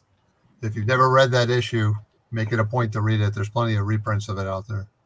Oh, Awesome yeah. story. And between issues number 48, I'm trying to get the original. 51, 52. This is the affordable one. You can get 53 for really good, and it's Anything with Ben Grimm. second print. Anything with Ben Grimm on it. And to be honest, I would want the 51 more than I want the others at the moment right now, because I think that this story pretty much cemented in everybody's mind who Ben Grimm was. I mean, I remember reading this one several times when I was a kid. Reprints, of course.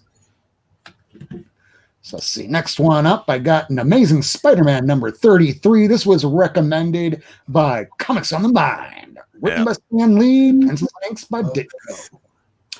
Where also Mr. Comics 89 was recreating this on his Instagram page, and I guess now he finally has it as one of his banners.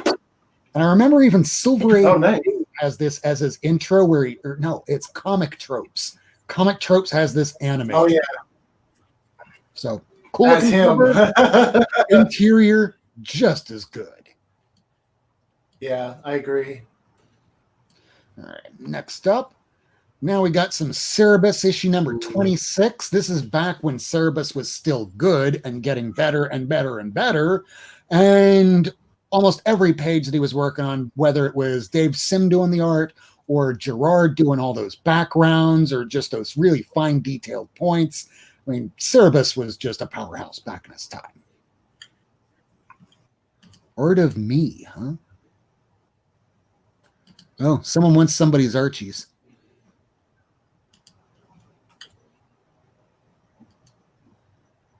Kobe RCs have gone up. Okay, I'm talking about cards because I don't know anything about comic card or about baseball, basketball. I don't know anything about sports. Rookie cards. That's what RCs means. Now I figured it out. Look at me. Yeah. I never got into cards. my brother collects rookie cards. Yeah, I feel like a dumbass not knowing what that is. But then again, I was also the type of person that I think it was even you, Miracle Man, the week prior saying, yeah, I wanted these AMS because people are always asking about AMS. And you didn't know what AMS was, only to find out later it's Amazing Spider-Man. ASM. Yeah, but you were like pronouncing it AMS instead of ASM. Was I? All right. Okay. Yeah. That's right. I remember. Yeah, I would be the type of person to go in and say like, okay, I want to impress somebody like Brian here because I looked up to this guy since I was like a little kid. So I would try and do stuff like that going, so I need some AMS. That would sound like By default, you still have to look up. I do. I can tell you're sitting at your tall.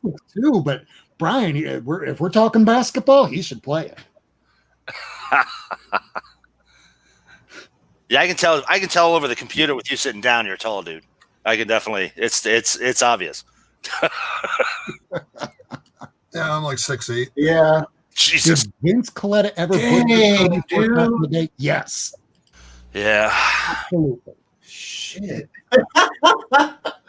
Yeah, you need to be dunking on him. I'm sorry. Every episode, it feels like I'm just digging in on Vince Coletta. But every time I pick up a new Thor where I'm like, oh, right, now I get to take a look at Jack Kirby's like awesome artwork.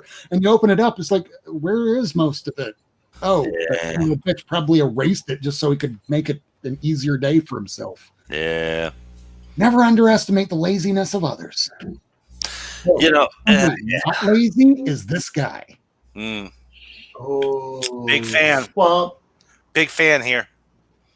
John James. Totten is one of those artists that one of my favorites because this guy, towards the end of his career, his eyesight started failing him because of eye cancer, and he was producing some of the most detailed work that you will see in comics today.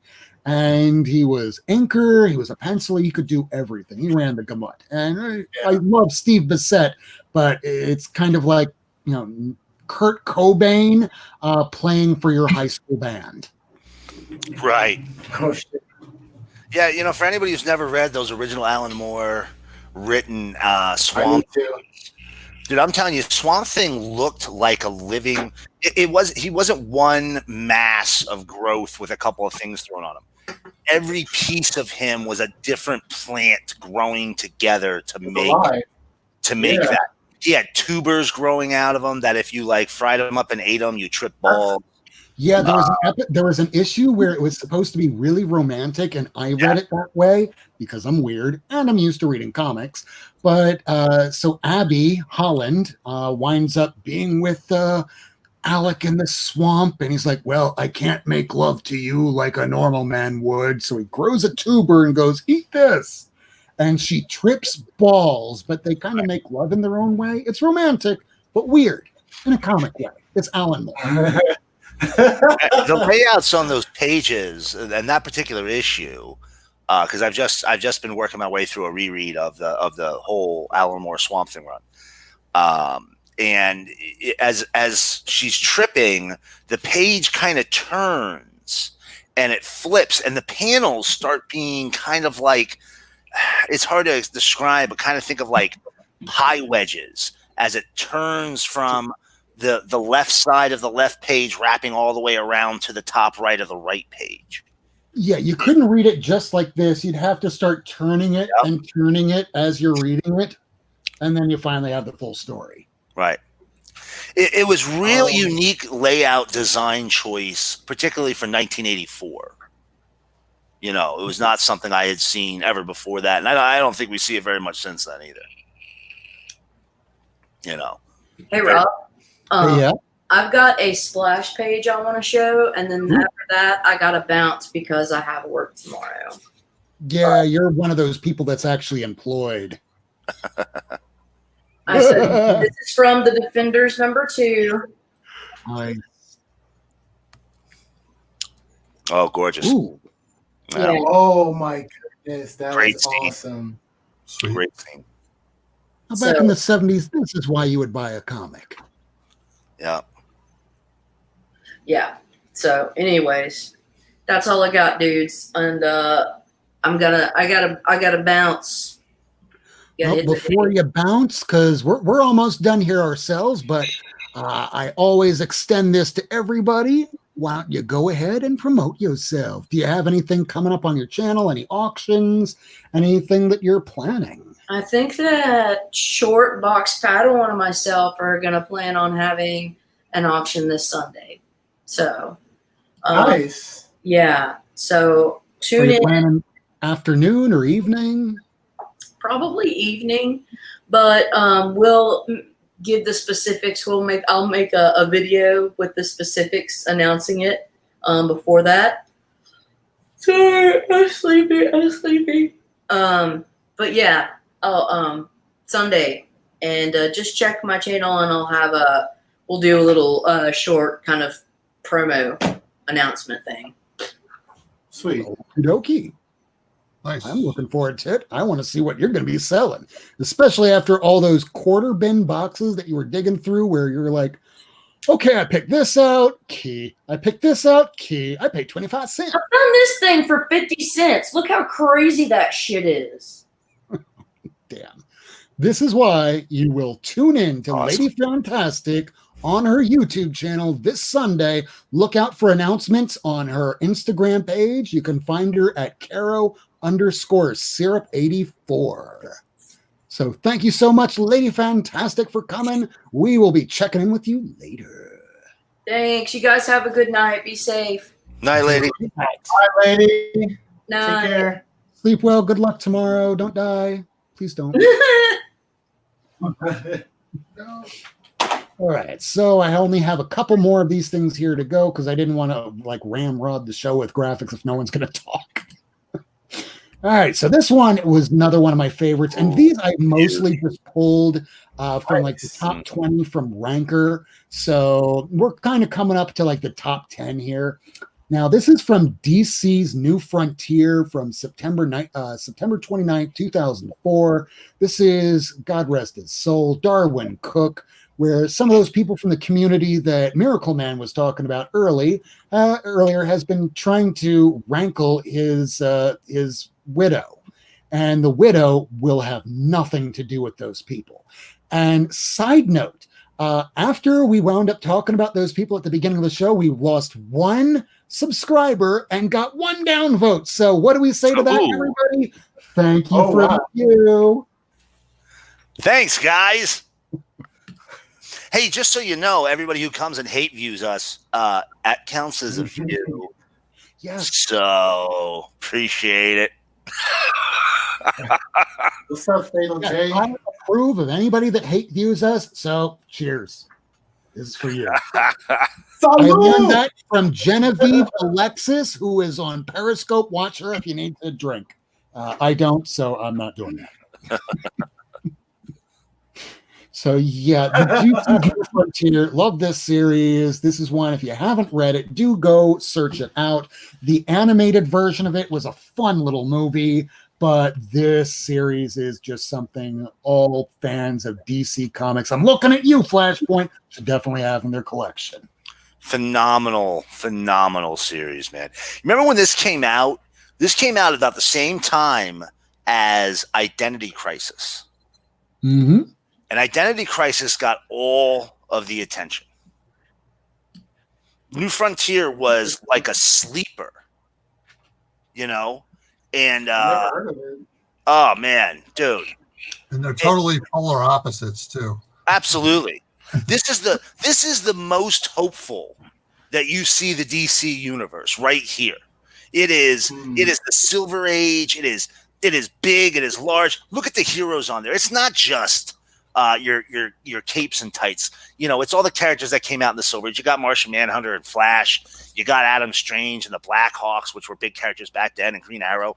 But you also have the American heroes, right? You got an astronaut in there. I actually think that's Hal Jordan. But you got military in there. You got scientists in there. It was a very jingoistic military story that did have a lot of hope. Yes. And yeah, when you're looking a lot of DC that is very dark, very downtrodden, very hopeless, very nihilistic, and I'm a nihilist, an optimistic one, but I like to have a little bit of hope. That's why I am an optimistic nihilist. I realize nothing matters, but I'm okay with that. I'm still curious to see what's going to happen next. So reading a story like this, where it starts out in pure chaos, and bit by bit, all these players are put on the board like chessboard pieces until they come together, and it's just so hopeful. You wind up cheering at different points reading this comic. And it's only 6 issues. You can get the trade paperback easy. Yeah, definitely read this. Don't watch the movie first if you haven't read it. Another thing is, this is Darwin Cook knew how to draw Wonder Woman in relation to her fellow heroes. Wonder Woman's an Amazon, right? Amazonian women, in theory, are these very tall, muscular women, right? Hey, Fiddle Shay. She's always drawn as the same size as all the other heroes. You never really see any height difference. In this book, Wonder Woman towers over Superman when they face off to each other. We're not talking like shades of R. Crumb here, but we're talking like Cook got that this is an Amazon, and Amazon should physically look taller, bigger than your average sized human man. Yeah. So it's really this was the first book that I think I ever actually saw that in, where they drew her as an Amazon. But yeah, Darwin, you had mentioned Darwin Cook's widow. There was a whole kerfuffle with that a little while ago. Folks try, and listen, I'm going to say this is totally apolitical. If a creator's dead, don't claim him for your movement. I don't care what the movement is. Okay. Don't claim him for your movement. The only one you can claim for any type of movement is if you're in a I punch Nazis movement, you can claim Jack Kirby, because apparently every story that Cat ever told ends with how he killed 4 Nazis. Okay, so if that's your thing, I would think that would be like World War II American military, probably the only ones who can effectively claim him. But if that's your movement, you can claim Jack Kirby. But that's it. Yeah, that would be like George W. Bush saying, Martin Luther King would definitely go ahead and approve this war in Iraq. Right. Yeah, you can't do that. He wasn't alive, man. That's not cool. So, he was against all war. Well, Muhammad Ali would support this war. It's like, 1, he's still alive, and 2, he hated war. That's why he changed his name. Right. Yeah. Now, moving on from that, let's see what the next page is. Freaking Kira. Kira. I was most familiar originally watching the anime back from the 80s, and it wasn't until I got married that I wound up picking up from, of all shops, Phil's Comic Shop, a full run of the trade paperbacks, which are in the garage still in a box. But I read through all of them in the span of maybe like 2 days, and that story is epic. It makes the movie look truncated, which it is. The movie's still gorgeous, but it's only a small sliver of what goes on in the actual story. But when you look at the actual manga itself, it's all done by one dude. And they gave him permission to go ahead and direct the movie. It shows you just how much detail, how much passion and love this guy put into his art. Whoa. Yes. Sorry. So yeah, new theme song, ladies and gentlemen. Iron Maiden interrupted him. Jam. No worries, man. No worries. Okay. I like It's actually John Pratt. Hey, man. Akira. Now I see. Now I'm gonna let you know I'm something. actually on Rob's YouTube show right now. I've never read Akira. I know the general gist. Is it post-apocalyptic or is it there's a nuclear war happened during you could it? call it that. Okay. So you had this kid that winds up kind of exploding an entire city, and then they had to rebuild from the rubble. And that was Akira. And because of that, that's why they call the story as such. Then you wind up seeing all these gang members, military experimenting on children. And at one point, you have the main star go away for like a good third of the entire story, only to come back going, Tetsuo! Canada! Tetsuo! Canada! And it was awesome. Actually, watch the movie first and then read the manga. All right. Yeah, and from what I hear, this is one of those animes that like you can't say you're a fan of anime unless you've seen Akira, right? I mean, Yeah. Like I watch it in my scene anime where you have the break go and like stop at an angle where you're seeing all these trails of lights. And if you've watched almost any animated anything in the last like 30 years, they have paid tribute at some point of that scene. From Batman Beyond, Batman the Animated Series, Justice League, almost every superhero animated thing that you've seen has done like little things here and there. there you go. Oh, there you go then. There We you go. learned it all from Akira. It's like drugs. How did you learn how to do this? I learned it by watching you. Right. Well, there's that. Yeah, that's definitely on my list. You know, our Twitter friend there, Aaron.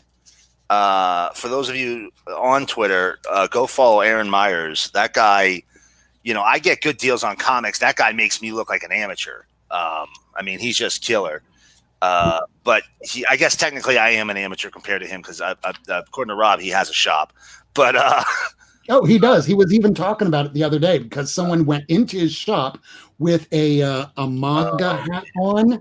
yeah. And this is something where I actually wound up agreeing with what he did, Yeah. As opposed to some asshole in the shop and what they did. So this guy is in the shop minding his own business, wearing the red manga hat. I'm not one of those people. I don't like those people, but I don't want to start something.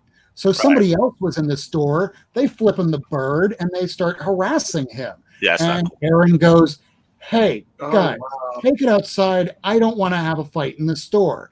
And he felt bad about doing it because he's like, you know what? I kind of agreed with, you know, what he's thinking, but the way that he conducted himself, not so much. I Don't think go picking fights. I think what he basically told him was not in the shop, but he meant like let's at least let this be one place where people can get along. Like if you're a comic nerd, you know that's something that I hate seeing, man. If you're a comic nerd, for those of us who've been doing it for a while, Brian, you know you look like a dude, and I don't mean you look old, but you look like a fella who's been around the block in comics for a little while. Yeah, I've done this for quite a while. So, you know, I'm sure you recall a time not too long ago when, you know, comics were a very small subset of society. There were very few. I mean, we had a lot of fans, but you didn't have people that were mega fans. There weren't that people who would be going into comic shops and buying comics on a regular. And, you know, comics were kind of mainstream prior to probably the first Sony Spider-Man. That's agreed. That's Yeah. when it really started hitting. You saw T-shirts in every Walmart and figures everywhere, and Mm-hmm. you know, Before that, we were kind of like, you know, we were, and I don't want to disparage another fan community, but we were like Trekkies. You know, people knew about us, but that was their own kind of thing. You know, we still thought of kitty books. It was like if you brought a comic book to school in the 90s, even you were still like, oh, what is that? Now Watchmen's taught in classes, you know? Right. Yeah. Right. Absolutely. You collect those Pokemon cards? Right. I mean, 20 years later from when Harvard first started teaching Watchmen as a study course, we're still talking about 20 years later. What do you mean they're teaching comic books in colleges? Right. Right. It's just another storytelling device like anything else. Right. Right. Yeah. So, you know, at the very least, when we go into a comic shop, that should be the most politically neutral place. And I'm not saying comics shouldn't have politics in them. You know, I think most art is political one way or another. Whether it's in your face political, whether it's subtext, almost all of them have a message. And, you know, whether you agree with the message or not, you should at least be able to all go into the shop and pick out one of the, 300 books that comes out every month. Make yourself happy and ignore what doesn't. Let somebody else buy it and just leave each other alone. Just for once, enjoy something that we all, enjoy. Just be able to get along and enjoy it together.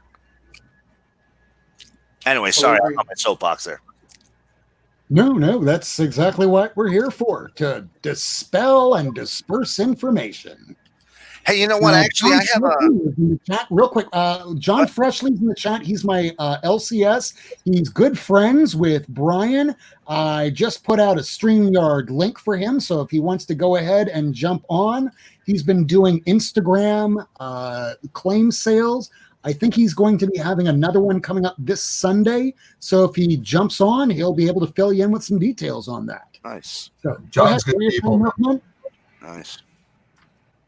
I had one I wanted to show off real quick. It's not from Akira, but I had pulled this special because I wanted to show off this page. When we talk about a splash page, right there, baby. That's coming up. Oh, you got that one coming? That's coming up. Oh, nice. So I kind of ruined it for you, but yeah. No, that's all right. Superman. From the Superman Spider-Man crossover, the tabloid. And that looks like nice condition. Look at the corners on that. It's not bad. I got it for $20, man. Only like 2 years ago too. It wasn't even like it was that long ago. A little bookstore down in Pittsburgh. Yeah, a lot of those oversized ones, there's few that I actually want to pick up because, I mean, look around me. It's not like I have that much room left. And oversized stuff is, you have a couple of like the new stuff that they're doing with the Black Label stuff, but otherwise I could only put it in one box and I don't want it to grow more than that. And hey, look at who's joining us. We have coming Who's live. that? Good shot. How long ago? We have a little bookstore. Oh, John, if you're playing this on YouTube, mute the YouTube and keep the audio on for us. I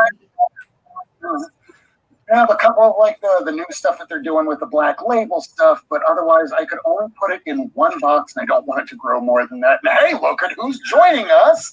We have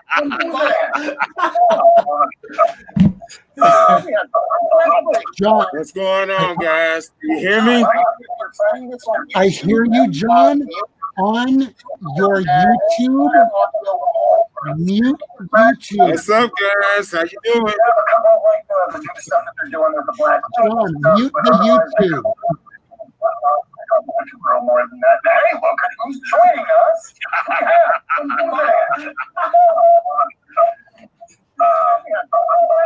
What's going on, guys? Can you hear me? We hear you, but you need to mute the YouTube. Otherwise, we're getting a show. What's up, guys? How you doing? Brian, how you doing? You good?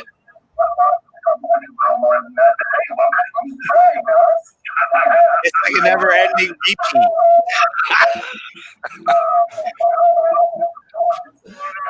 John, you need to mute volume on YouTube.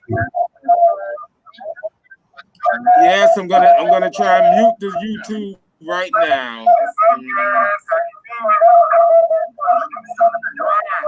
I've done this so many times. I feel like I'm having a schizophrenic break. There we go. That was Hey, hot. we got it. What up? What up? So we have John Freshly from Miami Fresh Comics. He is joining us live today. He is trying to mute the YouTube. He will be having, as you can see behind him right there, he will be having a claim sale coming up, I guess, Sunday. We're going to wait for him to fix the audio. And as soon, he muted. Okay. John, you muted the StreamYard. The StreamYard can be unmuted, but the YouTube has to be muted. Let's see how things are working out there. Can't unmute your guests because they chose to mute themselves. Oh, man. To be fair, this is the first time I think he's done this for a YouTube broadcast, so he'll get situated in a minute there, so we'll just run to the next clip, and as soon as he... So, just real quick, if you can hear me, just mute the YouTube and unmute yourself on StreamYard, and it should be good. Your guests because they chose to mute themselves. Okay, let's see if I can get. Forgive me, guys. I'm an amateur at this. Okay. No, To be okay. fair, this is the On the first time I think YouTube he's done. actual page, click on He'll mute. get situated in a minute there, so we'll just run to the next clip. And as soon as he, so just real quick, if John, if you hear me, just mute YouTube and unmute yourself on StreamYard. It should be good. Okay. Your guests because they chose to mute themselves. Okay. Let's see if I can get. Forgive me, guys. I'm an amateur at this. Okay. To be fair, this is the first time I think he's done page. Okay. I'm just going to mute me for a minute, just so that we can hear one another. And I'll just say it one more time. Just X out of YouTube, leave StreamYard up, and you can talk with us normal. And just put your thumb up like this when it's all situated. So right here we have Captain America issue 255. This is a Roger Stern, John Byrne, Joe Rubenstein with a cover by Frank Miller. And I have this both where you can see the pencils and how the inks kind of not exactly change things, but you can see how the art would normally look otherwise. Oh, and it looks like John fixed it. How's it working, John? Okay. I'm mute. Can you hear me? You're coming Yes, in sir. crystal clear. Awesome. So Nice. I'm going to go ahead and let John promote himself really quickly, because I know that he is coming up and having an auction or a claim sale on his Instagram page. So go ahead, take it away. What's going on over at the world of Miami Fresh Comics? Okay. First off, I want to say hello to everyone. If you can hear me, you coming in loud and clear? Yeah, you're all good. Oh, yeah, man. Okay. Hello, everybody. Hey, special hello. Hey, Brian. How you doing? Great man. Good person. I mean, great store. Yes, we will be, as Rob knows, I've been putting on these Instagram sales for this last month and a half or so. It's been going great. The store is going great. Selling a lot of stuff, as you can see by the empty spaces in back of me. I am actually still at the store. Yes, Brian, I'm still here, stuck in the store working. Okay. Everything is going well. There won't be a sale this weekend because we weren't going to do it last weekend to give myself a break and to give stuff because we have tons of books and stuff. But it will be next week after this. Okay. I'm glad I can finally get in on this show. I've heard so much about it, from Rob and from a lot of other people, and I've been dying to get on here, but time doesn't permit like we wanted to. But I'm here now. If not for a few minutes, I just wanted to check in. Brian said he was going to be in there. I wanted to say hello to him and everything, and hope you guys are all doing well and keeping safe. Forgive the mask and stuff, but I've been disinfecting the place a little bit too while I'm here. Okay, before I leave. But Thank you, everybody, and welcome. I'm going to listen to you guys and see what you're talking about right now for a little while, okay? Just to And show I'll what jump in. John actually has, this is one of the things that I got from his shop today. So do stay tuned. Pay attention right down here below. You look up Miami Fresh Comics and Magic City Comics, all one word, on Instagram, and either one of those two channels will usually have the claim sales running on weekends. So look forward to some new advertising coming for that, so you know when things will be ready. Okay, much appreciated, guys. Okay, tell me, what is the subject we're in here? Now, I want to jump in for a second on something. So the subject tonight is the art of the splash page, and we're coming up to some of the top 10 splash pages as ranked by Ranker, and we're just going through showing the community some stuff that they probably aren't looking at if they're buying slabs. And if you're buying slabs, you're probably not opening up the comics. So we're giving people a reason to open up their comic books. So here is the pencil page. I am a big fan of I'm not a huge fan of slabs because you know how I feel about physically having them in my hand. I'm old school, like the oldies but the goodies. Brian knows I love my old battle books, you know, and it's splash pages. One of the books you bought today, Rob, had a pretty good splash page in it. The Thor, the one with Galactus on the cover, looking down. I remember a splash page in that I kind of liked. It just took me back. That's still have to open it up. That is the one. It was a pretty nice splash page in there, double splash page. You know, it showed everything. Yeah, I picked this up from you today because today, when I was in there, I'm always looking for anything with Galactus on the cover of the Thor. But what I forgot was I already have back here that I got from Brian's shop just about maybe a month ago. The day that I wound up going out to Brian's shop was the day I posted on Instagram a car fire. But I did wind up getting this, which was fire. So now I have Where's Fire Lord? And 220. Where's Fire Lord? So now I can read the full. Now we talking. Hell yeah. So thank you, both of you, for that. And again, for those that didn't wind up seeing this earlier, this is what I received as a birthday present from Take the Time Collectibles, Brian himself. Kitty wow. So we. This is getting framed probably tomorrow, if not by the weekend. I already have a spot for it. It's going right there. Nice. Very nice. Nice. Great piece, man. Great piece. So I have to be super careful with that. So when I leave this room, because I had to convert this over into the room I let my cat Jaka stay in because the other cat is trying to murder her. That's not good.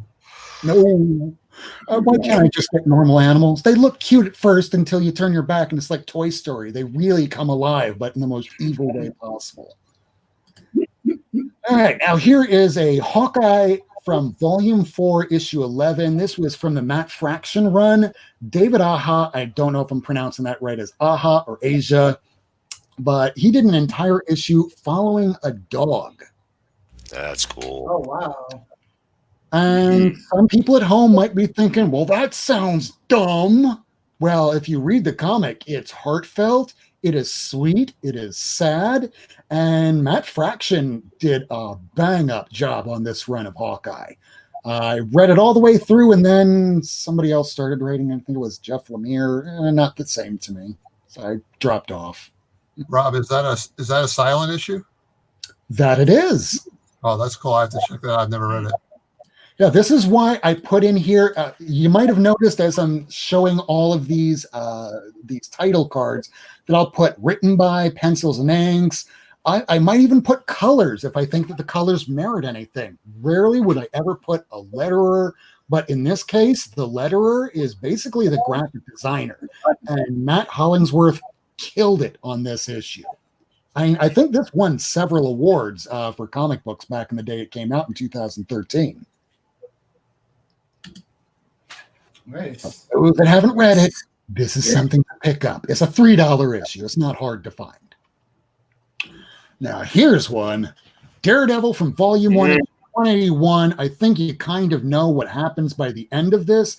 And no, it's not that Daredevil gets shot in the head, but it does involve Bullseye. And for my next trick, Miller at his best.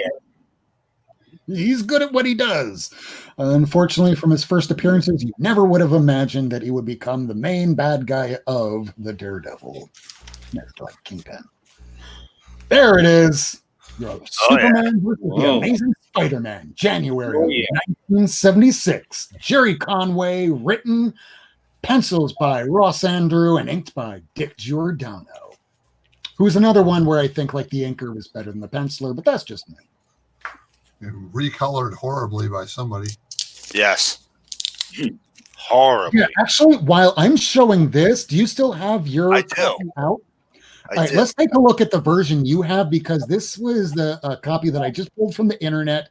I'm guessing that is probably the recolor. So now here, I'm gonna say right off the bat, mine is probably like one step down on the brown paper bag scale for paper quality at this point.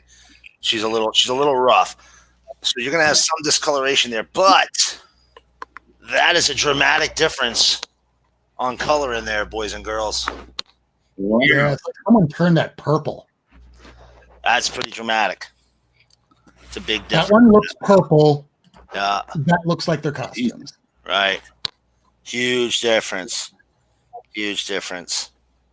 I don't know. This has got like an owl rating of like, I don't know, 3. It's pretty brown, but that's really, really oddly colored. Actually, that's not too far from how they, well, no, it's still pretty far from how they colored the costumes on even the back cover. Also, to be fair, when you're looking at the Sistine Chapel, it didn't look that faded when it originally first came out. It was bright, like hyper bright, like this kind of bright. Right. But like anything else, colors fade over time because newsprint is what it is, and color does not last forever.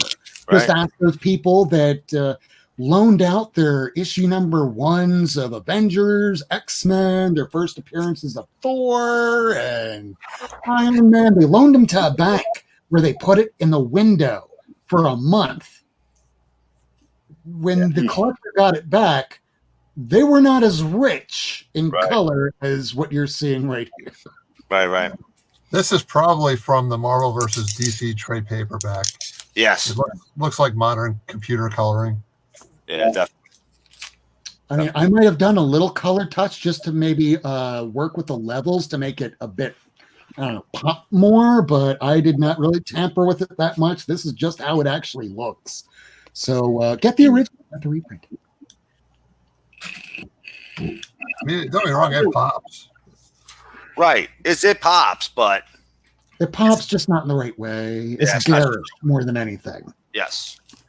Now, Saga is another one of those where I would like to show a bunch of other pages. You but have so many options for that series. Oh, yeah. Yeah, the thing is that, I can throw this banner up. This is an 18 and older show, and it now is 12:07 a.m., but I'm not going to be showing like her giving birth or showing the 100-story tall naked monster that's crawling over you, because I think I would definitely lose subscribers. Right. But this is one of those series where the colorist, the colors by Fiona Staple, along with her art, every issue is amazing. And I know that Miracle Man says it's not going to be completed, but I have to hope. You ain't coming back to that book, man. I'm telling you, you ain't coming back to that book. It's coming back. Hey, what's on now? It was actually supposed to come back the last week of May. Was it a surprise? But this was before, back in February is when he was talking about it. But now it's probably not going to be till November, December. Son of a crap. As long as he finishes it, that's all that matters. What's great about this, if you've only read it in the trades, you never really caught on to it probably. But if you read it as a single issues, Yeah. It's done deliberately. Every single issue has one splash page, and it's holy crap, or wow, I've never seen that before. It's a total attention conversation starter, and there's one in every single issue. It's cool. Yes, it's definitely done to drive the conversation.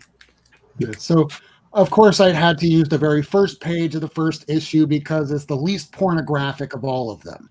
And while I'm using the word pornographic, I would not characterize Saga as a pornography. It's one of the most well-told stories out there.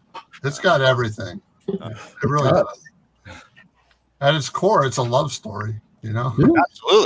Absolutely. Yeah. Although if you've read the very final issue before the long hiatus, I don't know how the rest is going to turn out, but we shall see.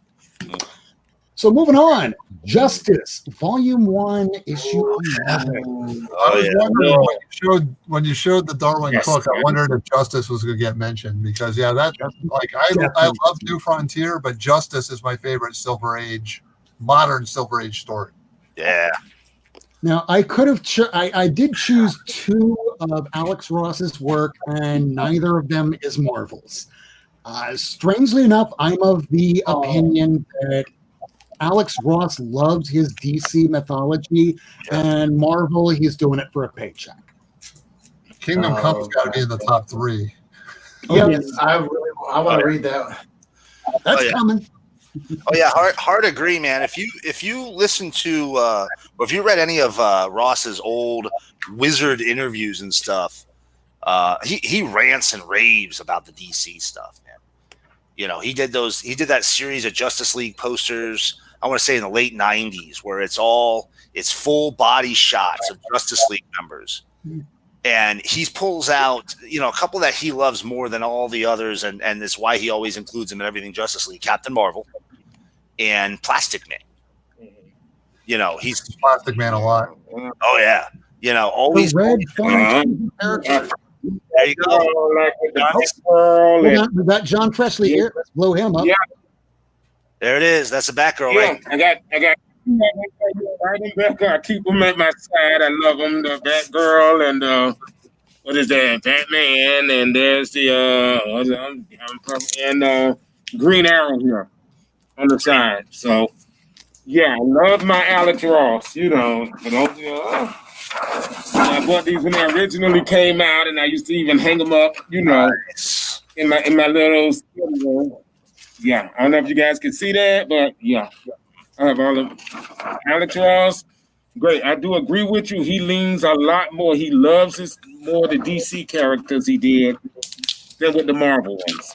Oh, yeah. Even though he did stick his foot in the Marvel, miniseries and all, I think he really loved more doing the DC stuff. Yeah, I mean, when we're looking at a lot of those covers that he does for Immortal Hulk, some of them are amazing, and others you can just see he just wanted to get it over with. Yeah. Yeah. Flying under the radar is his Dynamite work, man. He's doing some crazy stuff for Project Superpowers. Yeah. Oh, yeah. That guy, they must be throwing serious, stupid kind of money. I don't know if anyone's watching the TV show Billions right now, but it must be funded by Axe Capital. Not to beat a dead horse, because I've mentioned it twice already, but Stray Flexen showed a cover by Alex Ross of Project Superpowers, and it's ridiculous. It's awesome. All of those that broadcast. I collected that series as it was coming out. I got every issue, all the miniseries, all the one shots, all that stuff. Absolutely mind blowing in its scale and scope. I think I've shown that before, that Project Superpowers, those interconnecting covers. Mm-hmm. But it's all Nedor and Centaur and Holyoke Golden Age superheroes. And not only does Ross do all the covers, but him and Kruger actually fleshed out the characters, because most of those characters were pretty milquetoast. One note. Right. Very boring. They wore a mask and punched bad guys, or they didn't even wear a mask. They just wore a suit and like a special handkerchief and punched bad guys. They were really bland.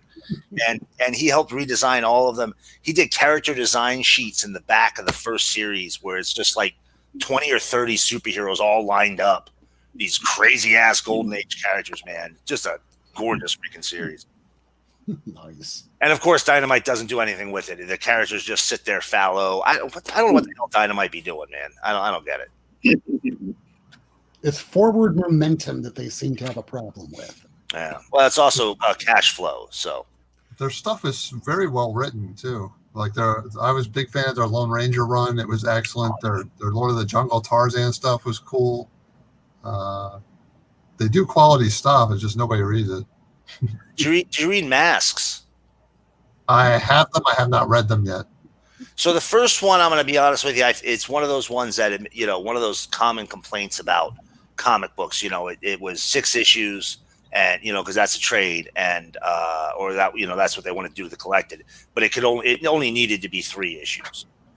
They stretch it out in the middle a little bit sometimes, and books now. yeah, but by the time you get to the end, it's like the last issue is nothing but 20 pages of battle and 2 pages of post-battle wrap-up.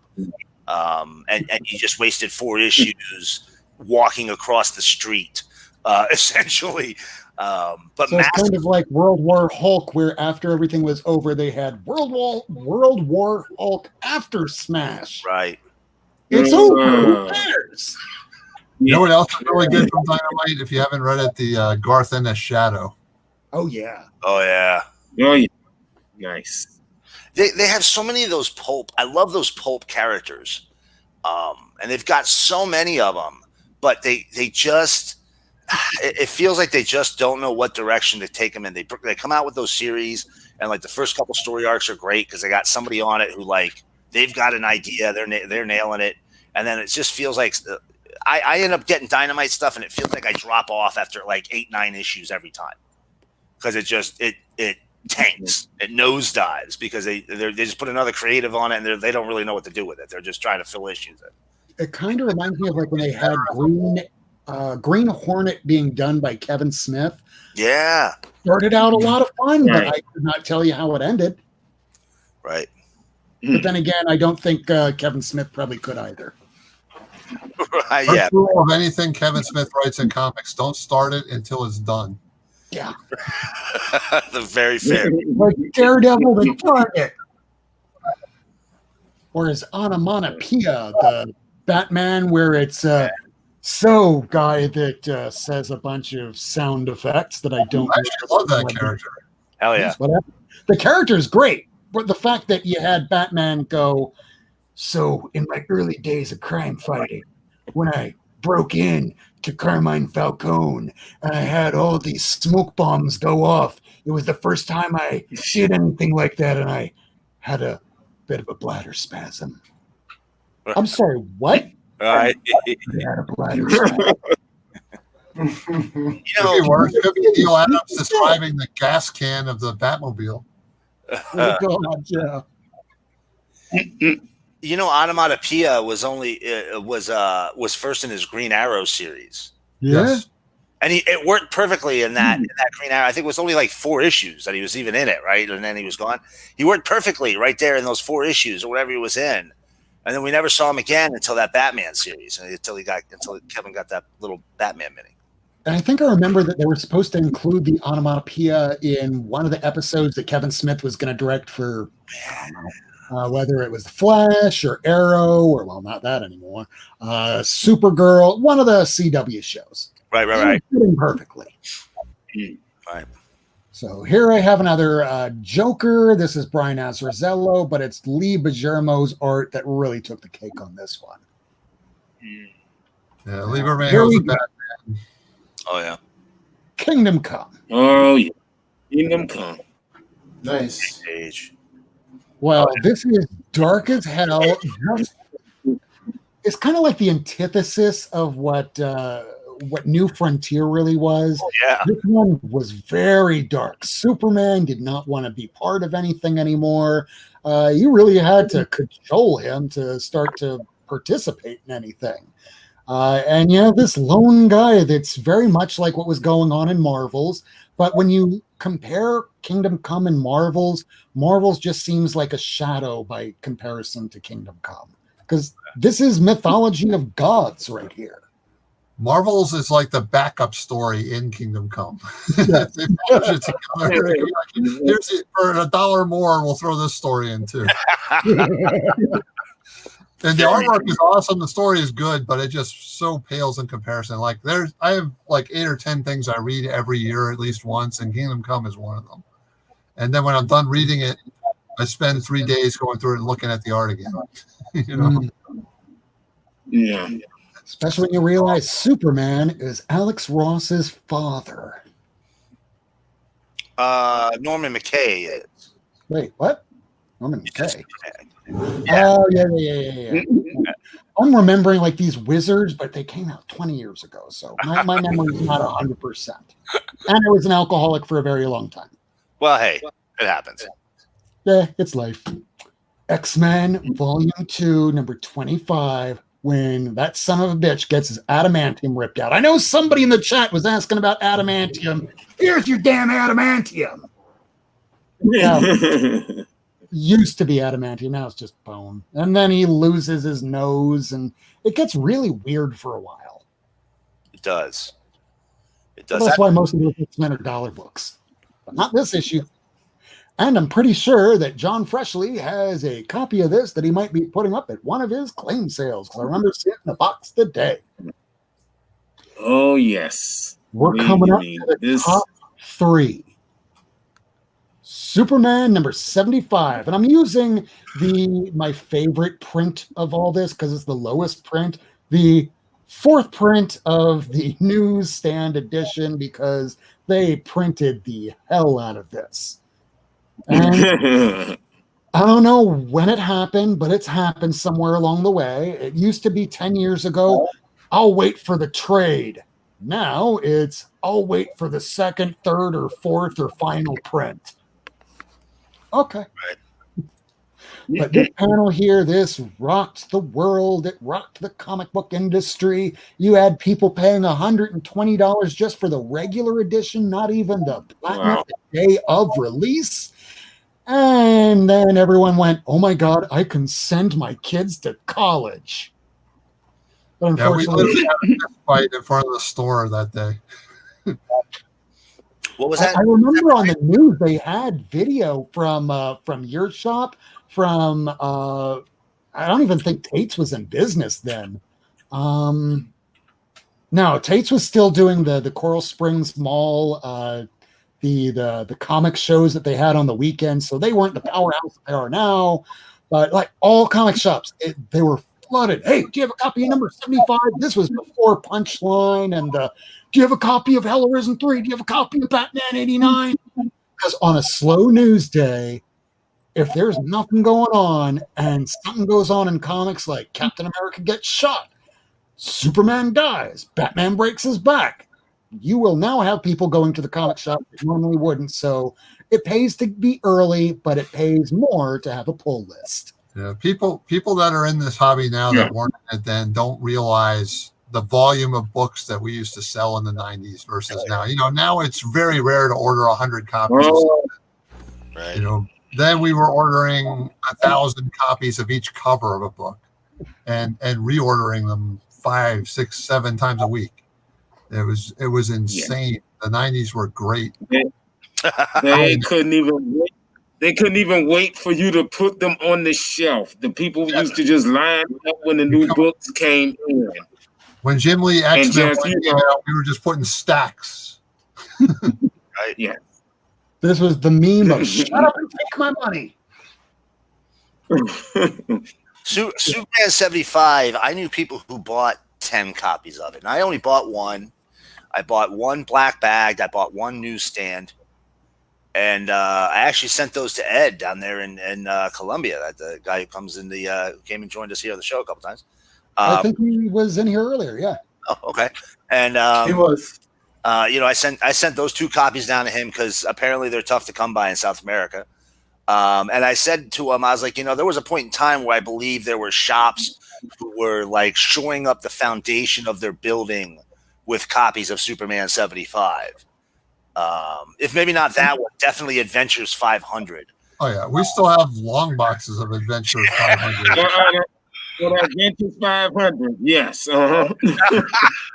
Every shop owner I know who's had their shop since that happened. What was that? 90, 93? Ever since that happened, every shop owner I know who's had that shop since then has long boxes of 500. That was the beginning of what almost killed this industry in the 90s was the return of Superman stuff.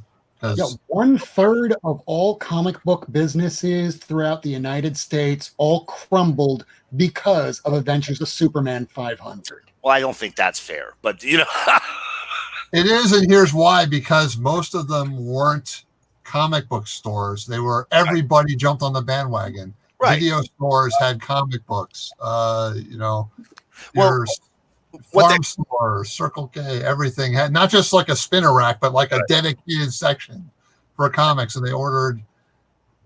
Just the supply far exceeded the demand across the board. Well, I personally can't blame the comics themselves, or even the publishers for that matter. I avoided Valiant throughout the 90s because I very much felt like Valiant was one of the reasons that, you know, the comic industry took the knock on the chin. They were everything I didn't like about comics in the 90s. You know, when you got to that Magnus 25, I bet you got Magnus 25 coming out your year too, that silver. Oh, of course. Yeah. I can everything from that year. X-Men 300. Right. You know, you go down the list forever of stuff. I just this year, because it got hot, think about this for a second now. I had a long box of Spider-Man Unlimited #1 since it came out that I didn't sell. Yeah. And this year it finally got hot and I sold them all. But all right. Think about it. That book came out in 1991. So how long did I have to wait to sell all those books? That's a long time, man. It was like a $quarter bin book all day long, and all of a sudden, Comic Tom goes, "Hey, everybody!" I need him to talk about Jim Lee X-Men 2 and X-Men 300, and Magnus 25 would be nice too. Well, see those books that you can't. I can't blame the books or the publishers, because a lot of times, and you know, clearly it seems like you two fellas are not suffering from this. But you know, I've shopped at stores all across the country. I've got 6 LCS in my immediate area. I think in my lifetime I have regularly shopped at 25 plus stores. You know, I'm a comic guy, man. Everybody in this area knows me by my first name, and my experience is 99 times out of 100, not every time, but 99 times out of 100 when a shop goes under, it's usually because it's a fanboy running it and not somebody who actually understands the business side of it. Well, that's what I was alluding to before. Is that in the 90s, it wasn't that they weren't people who understood business. It was people that knew nothing about comics that turned their business into a comic business because they were hot. Right. It's kind of what the comic stores are doing with gaming now. The newer comic stores that don't do back issues and can't survive on their new book sales all gravitated to Magic and Yu-Gi-Oh! And Pokemon as their anchor, and now they have some comics too. They're not really comic stores anymore, and that's what happened the opposite way. Yeah, it seems to be. That's just it. It's one of two. It's either a fanboy who doesn't get the business, or it's a business guy who is no kind of fanboy, so they don't get what to buy. You know, it's rare you find both in somebody, and if it's a shop that sticks around, it's usually because the person who runs it is both. And then what killed people in the 90s was that there was no returnability.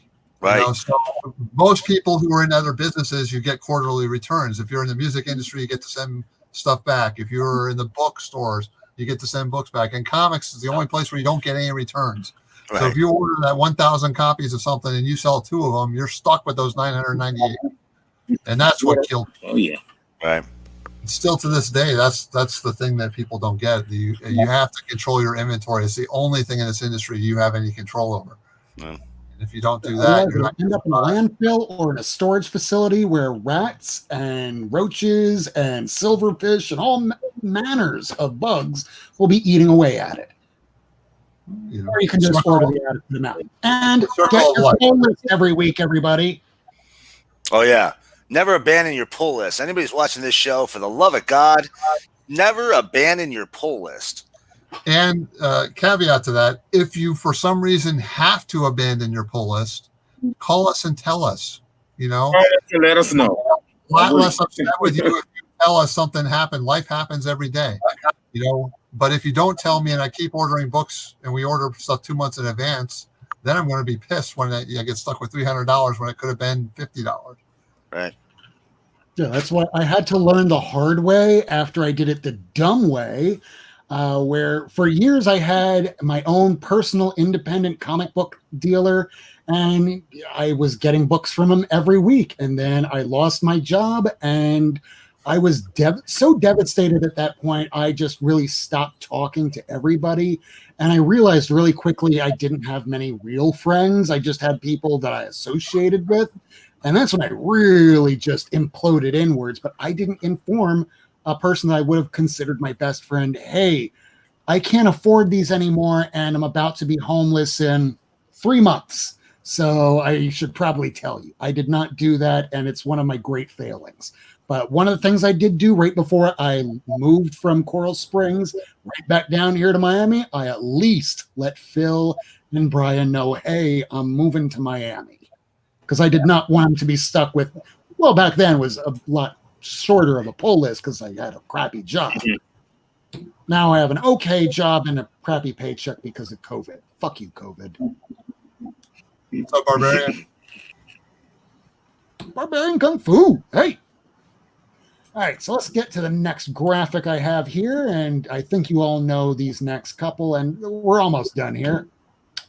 Watchmen number 12. In black and white, it's the color.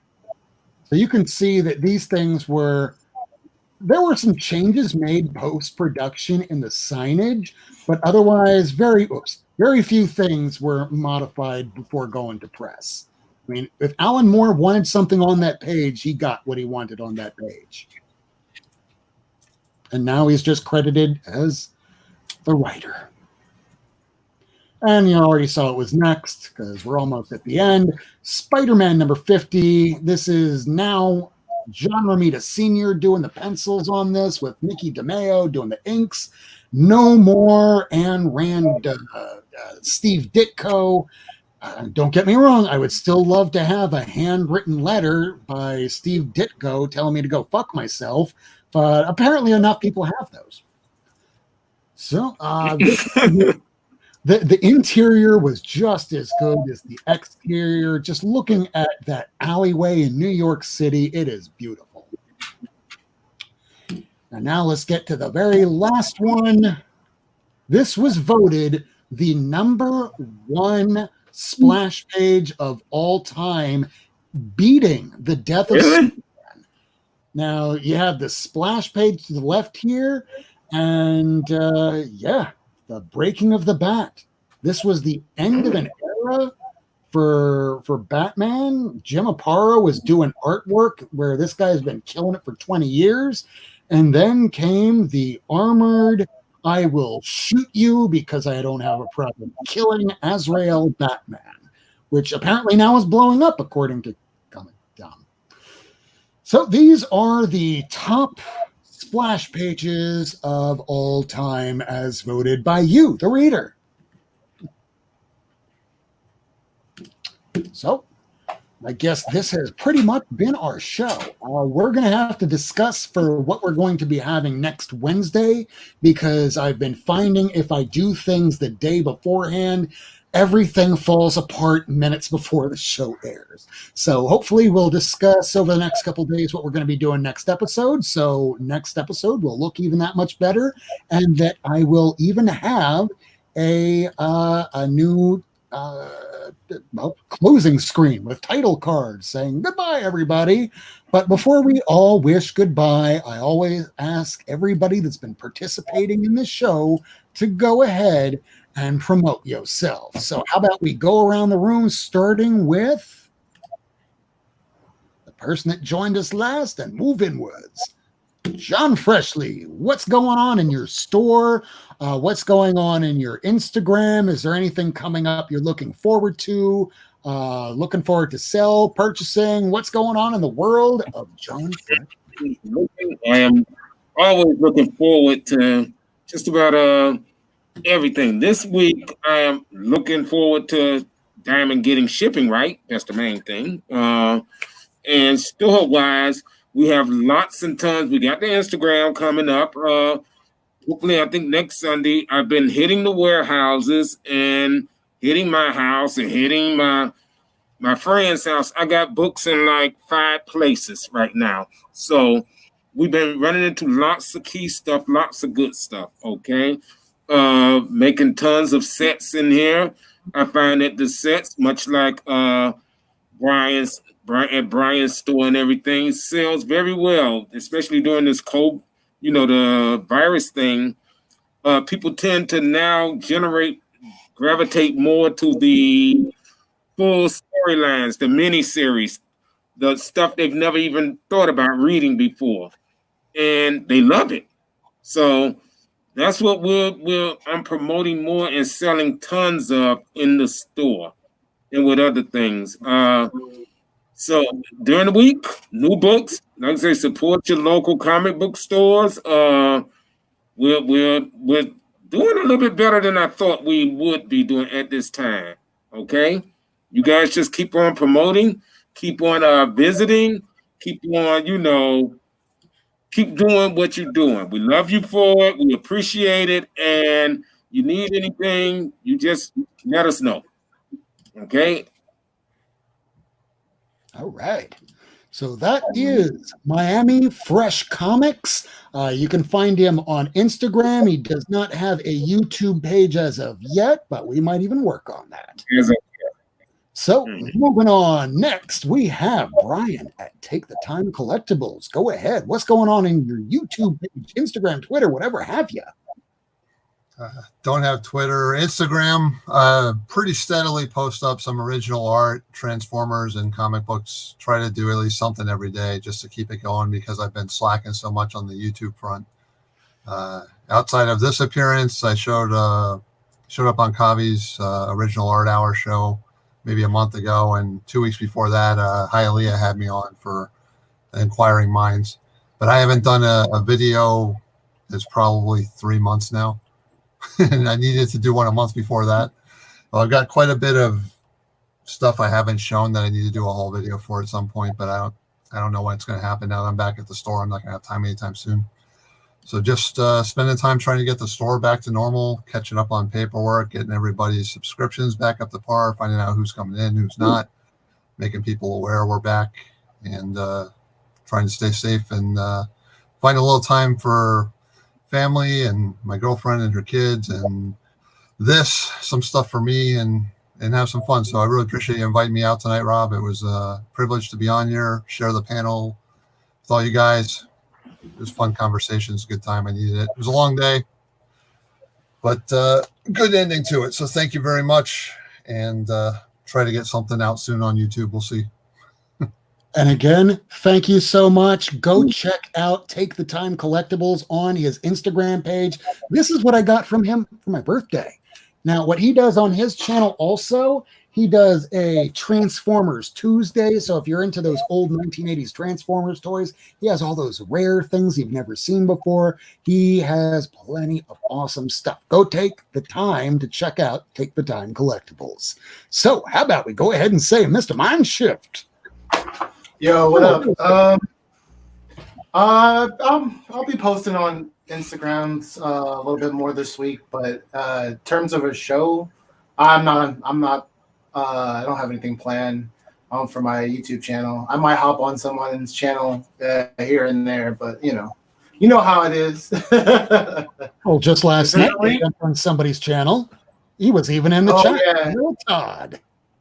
Oh yeah, Gorilla Todd. I bought books from him in the community. He's just a great dude I met through IG, and I didn't even realize he did YouTube. So it was good to hop on and chat with him. So great dude in the community, and I plan on doing more stuff with him. We got some stuff we're working on behind the scenes as well. So slowly but surely. I was hoping that with the one singular thumbs down and then somebody unsubscribing, I'm going, well, only one person has subscribed in the last couple of days, and that was, oh God, I hope we didn't offend him with the SJW talk. That's why we don't talk about this stuff. So speaking of which, Miracle Man, why don't you go ahead and promote yourself? It seemed like a really loaded intro there. I don't know how I feel about that. I'll be honest. Right. I mean, if there's an SJW in the room, it's probably me. I'm just saying. Yeah. Dude, I'm a liberal in a suit, even while I'm wearing a red tie. So I haven't written anything for Batman's bookcase in a little bit. I got to get some articles into them. I've got like 3 in the can. I got to polish them and send them. No Insta or YouTube. I made an Instagram, guys. I'm sorry. I just can't get into doing it. I wish I could. It is literally just like Twitter, but mostly for pictures. Yeah. This summer, this spring has been interesting with the Twitters. So I've definitely been pulled in that direction. I won't lie, but I post up comics I get. Pre-COVID, I was hitting shops at least 3 times a week, on top of my Wednesday pickups. So I post comics there all the time. I show you most of what I get here is definitely my top books, but there's so much more that's just, cool stuff that I just don't have time. Otherwise I'd be doing like comics for an hour straight while these guys waited to do the show. I don't want to do that. But I'm always posting stuff up there. I'm also pulling stuff out of the collection. My personal collection just hit a milestone, and I just crossed 22,000 books. Right. So Nice. yeah, thank you. I'll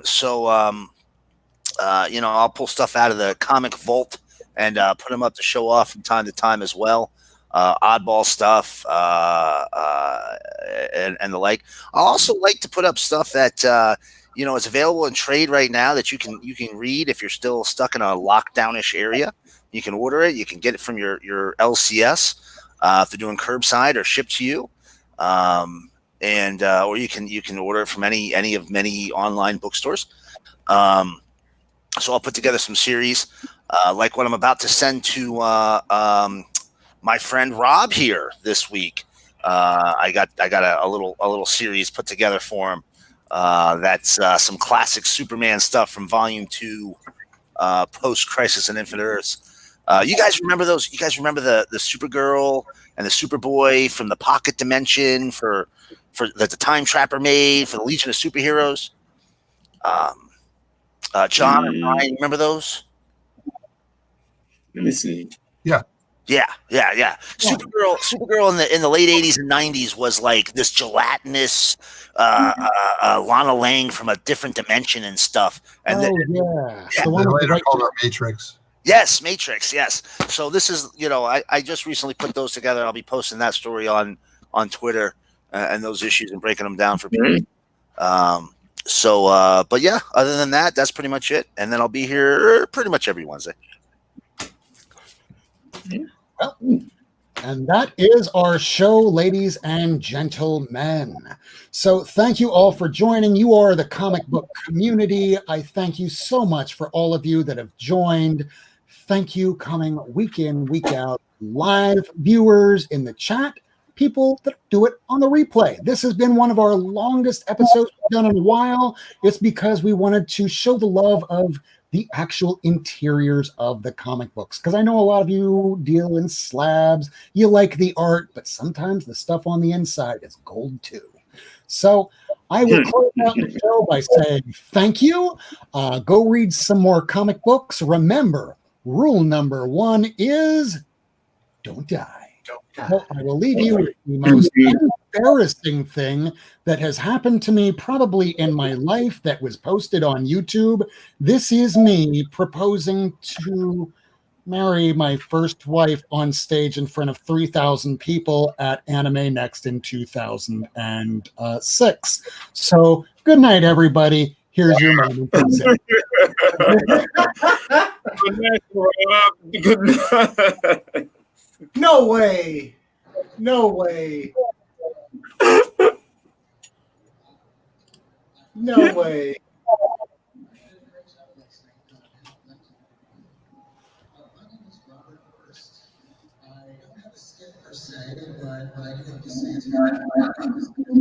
Traveled about 1,300 miles just to be here today.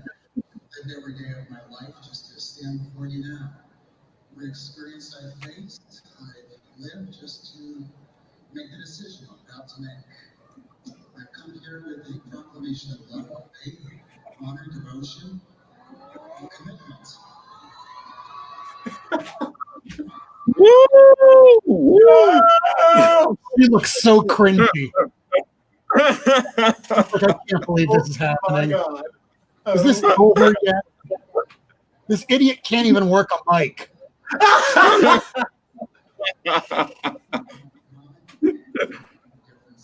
After this guy gets on stage, I never want to see him again. Wait, did you start singing? Just are you singing now? Nope.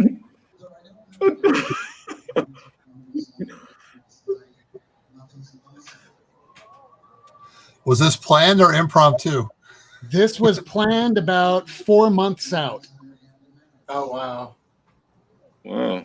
Most importantly, I asked the person that I love most in the world, Beverly. Get on that knee. Here we go. Woo! Now you're going to hear in the audience some people chanting, say yes, but you'll hear a lone person go, say no. Okay, listen. Of course.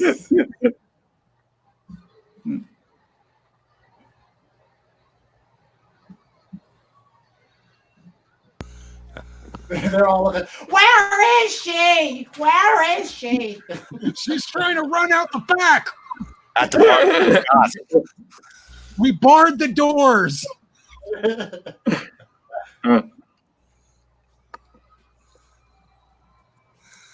Did she ever forgive you for this? I mean, like, you're now, or like, Immediately upon concluding the proposal, we go backstage. She punches me in the face, says, never embarrass me again. And then a reporter from the Orlando Sentinel comes to say, so what are you guys going to do next? And she goes, without skipping a beat, we're going to Japan, right after punching me in the face. oh yeah, that is an uncomfortable woman right there. That is an uncomfortable. She got the arm across. She's like, oh, you are never having sex with me again. Yeah, it's like, I want to punch you right now. Yeah. And she said yes. Mm. That was unfortunate.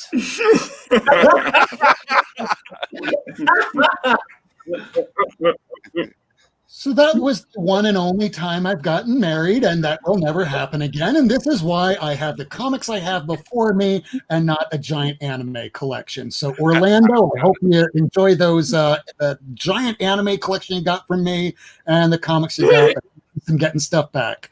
And that's the important thing to learn. Don't listen to what Dave Sim wrote in Cerebus number 186. Things can go wrong, but things can get better. And that's our show, ladies and gentlemen. Come back next week, Wednesday, 10 p.m. Eastern Time. I'll try not to screw it up again. So it's you, not your mint crew. Good night, everybody. Peace. All right, guys, be blessed, be safe. Tourette syndrome time. Peace out. Die young. Speed.